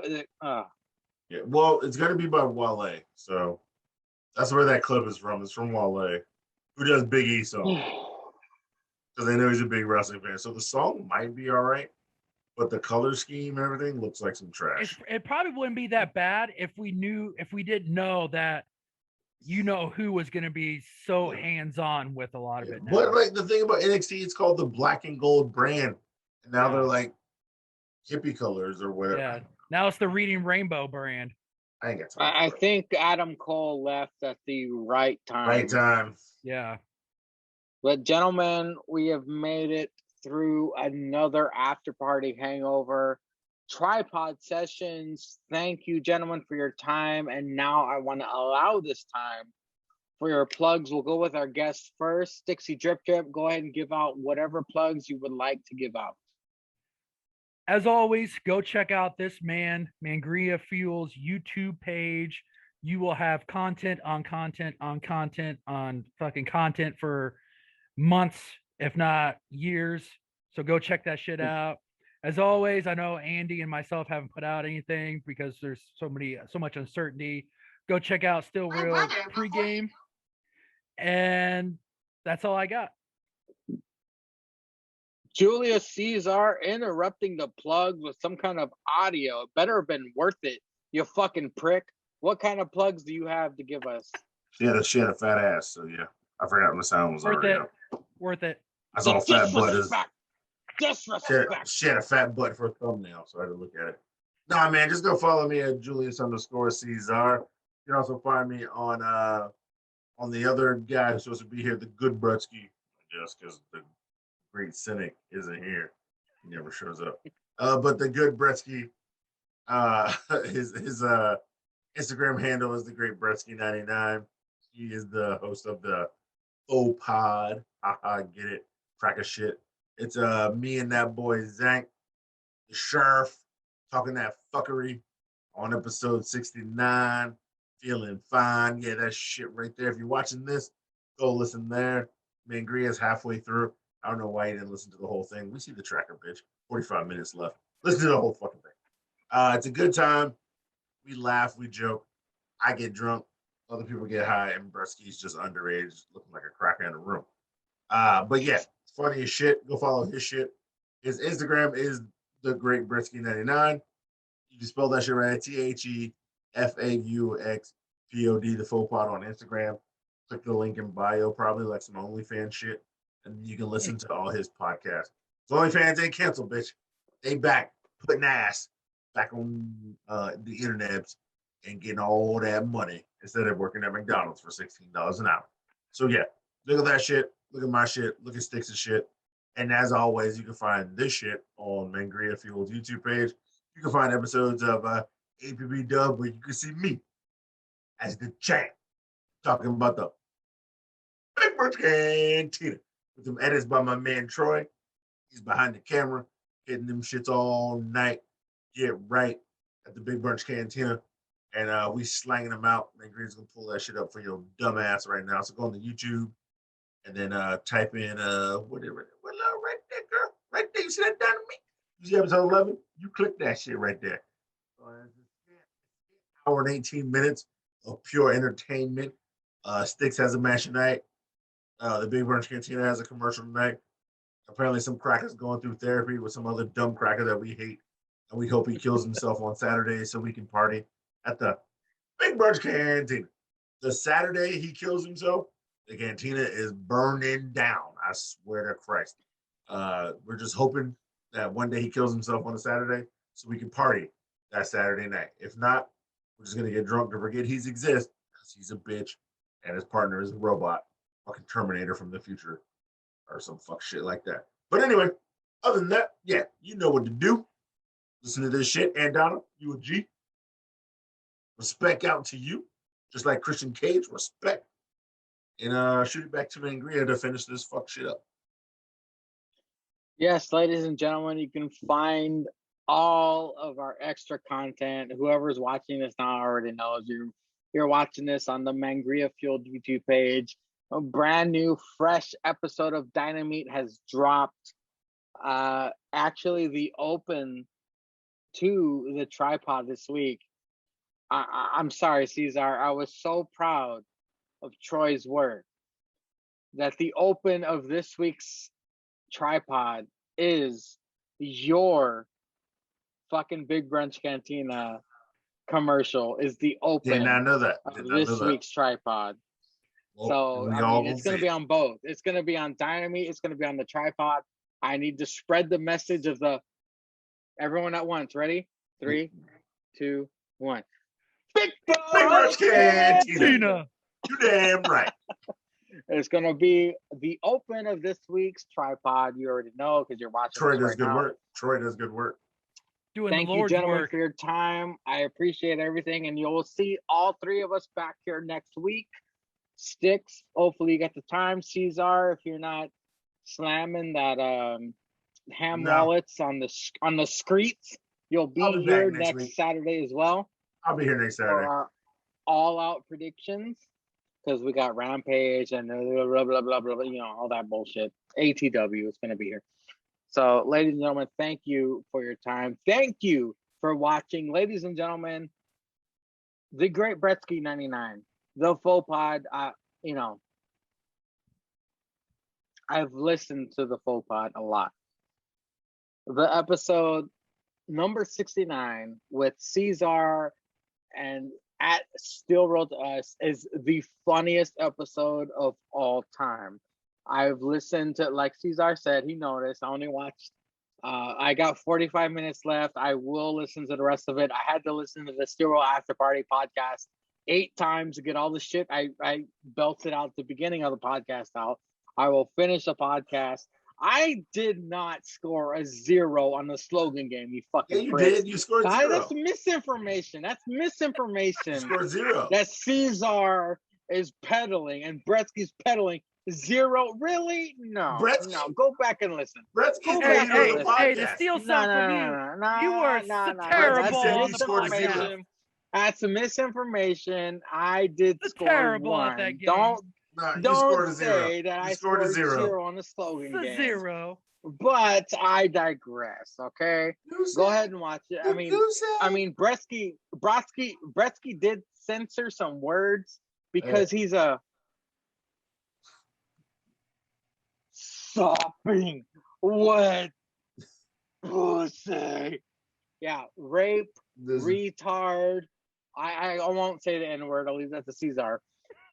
Yeah, he censored words. Okay, no one fucking listens to this. No one cares. Yeah. Rape and retard. They're putting power behind those words because pussies. But I digress. I'm still looking for it. your one on the slogan game. This is me looking for your one the whole time. These are fake binoculars looking for your one. Listen to the Gonna full be pod. so looking a long time. I'm still looking for your one. You sound on the like Super slogan Mario. game. The great Bresky 99, he is the future of entertainment. He's the man. Go follow him on Instagram. Listen to the Faux-Pod.cast, episode 69. You will not be disappointed. It was incredible. Thank you, guys. Stixy Drip Drip for the hot tag. Thank you, sir. The miracle. At Julius_Ceizar, the current APPW heavyweight champion, has a Big Brunch Cantina commercial that opens this episode, but don't let that stop you from watching the current APPW Dynamite episode where we get a special debut, title defense, the main event of Summerfest set up. Check it out. More fuck shit to continue. And as always, ladies and gentlemen, we know that the great Bretsky is Jewish. And we know fuck cynic. But all hail our Lord and Savior, Jesus Christ. And fuck Fuck JH. Cynic and JH. See, he knows.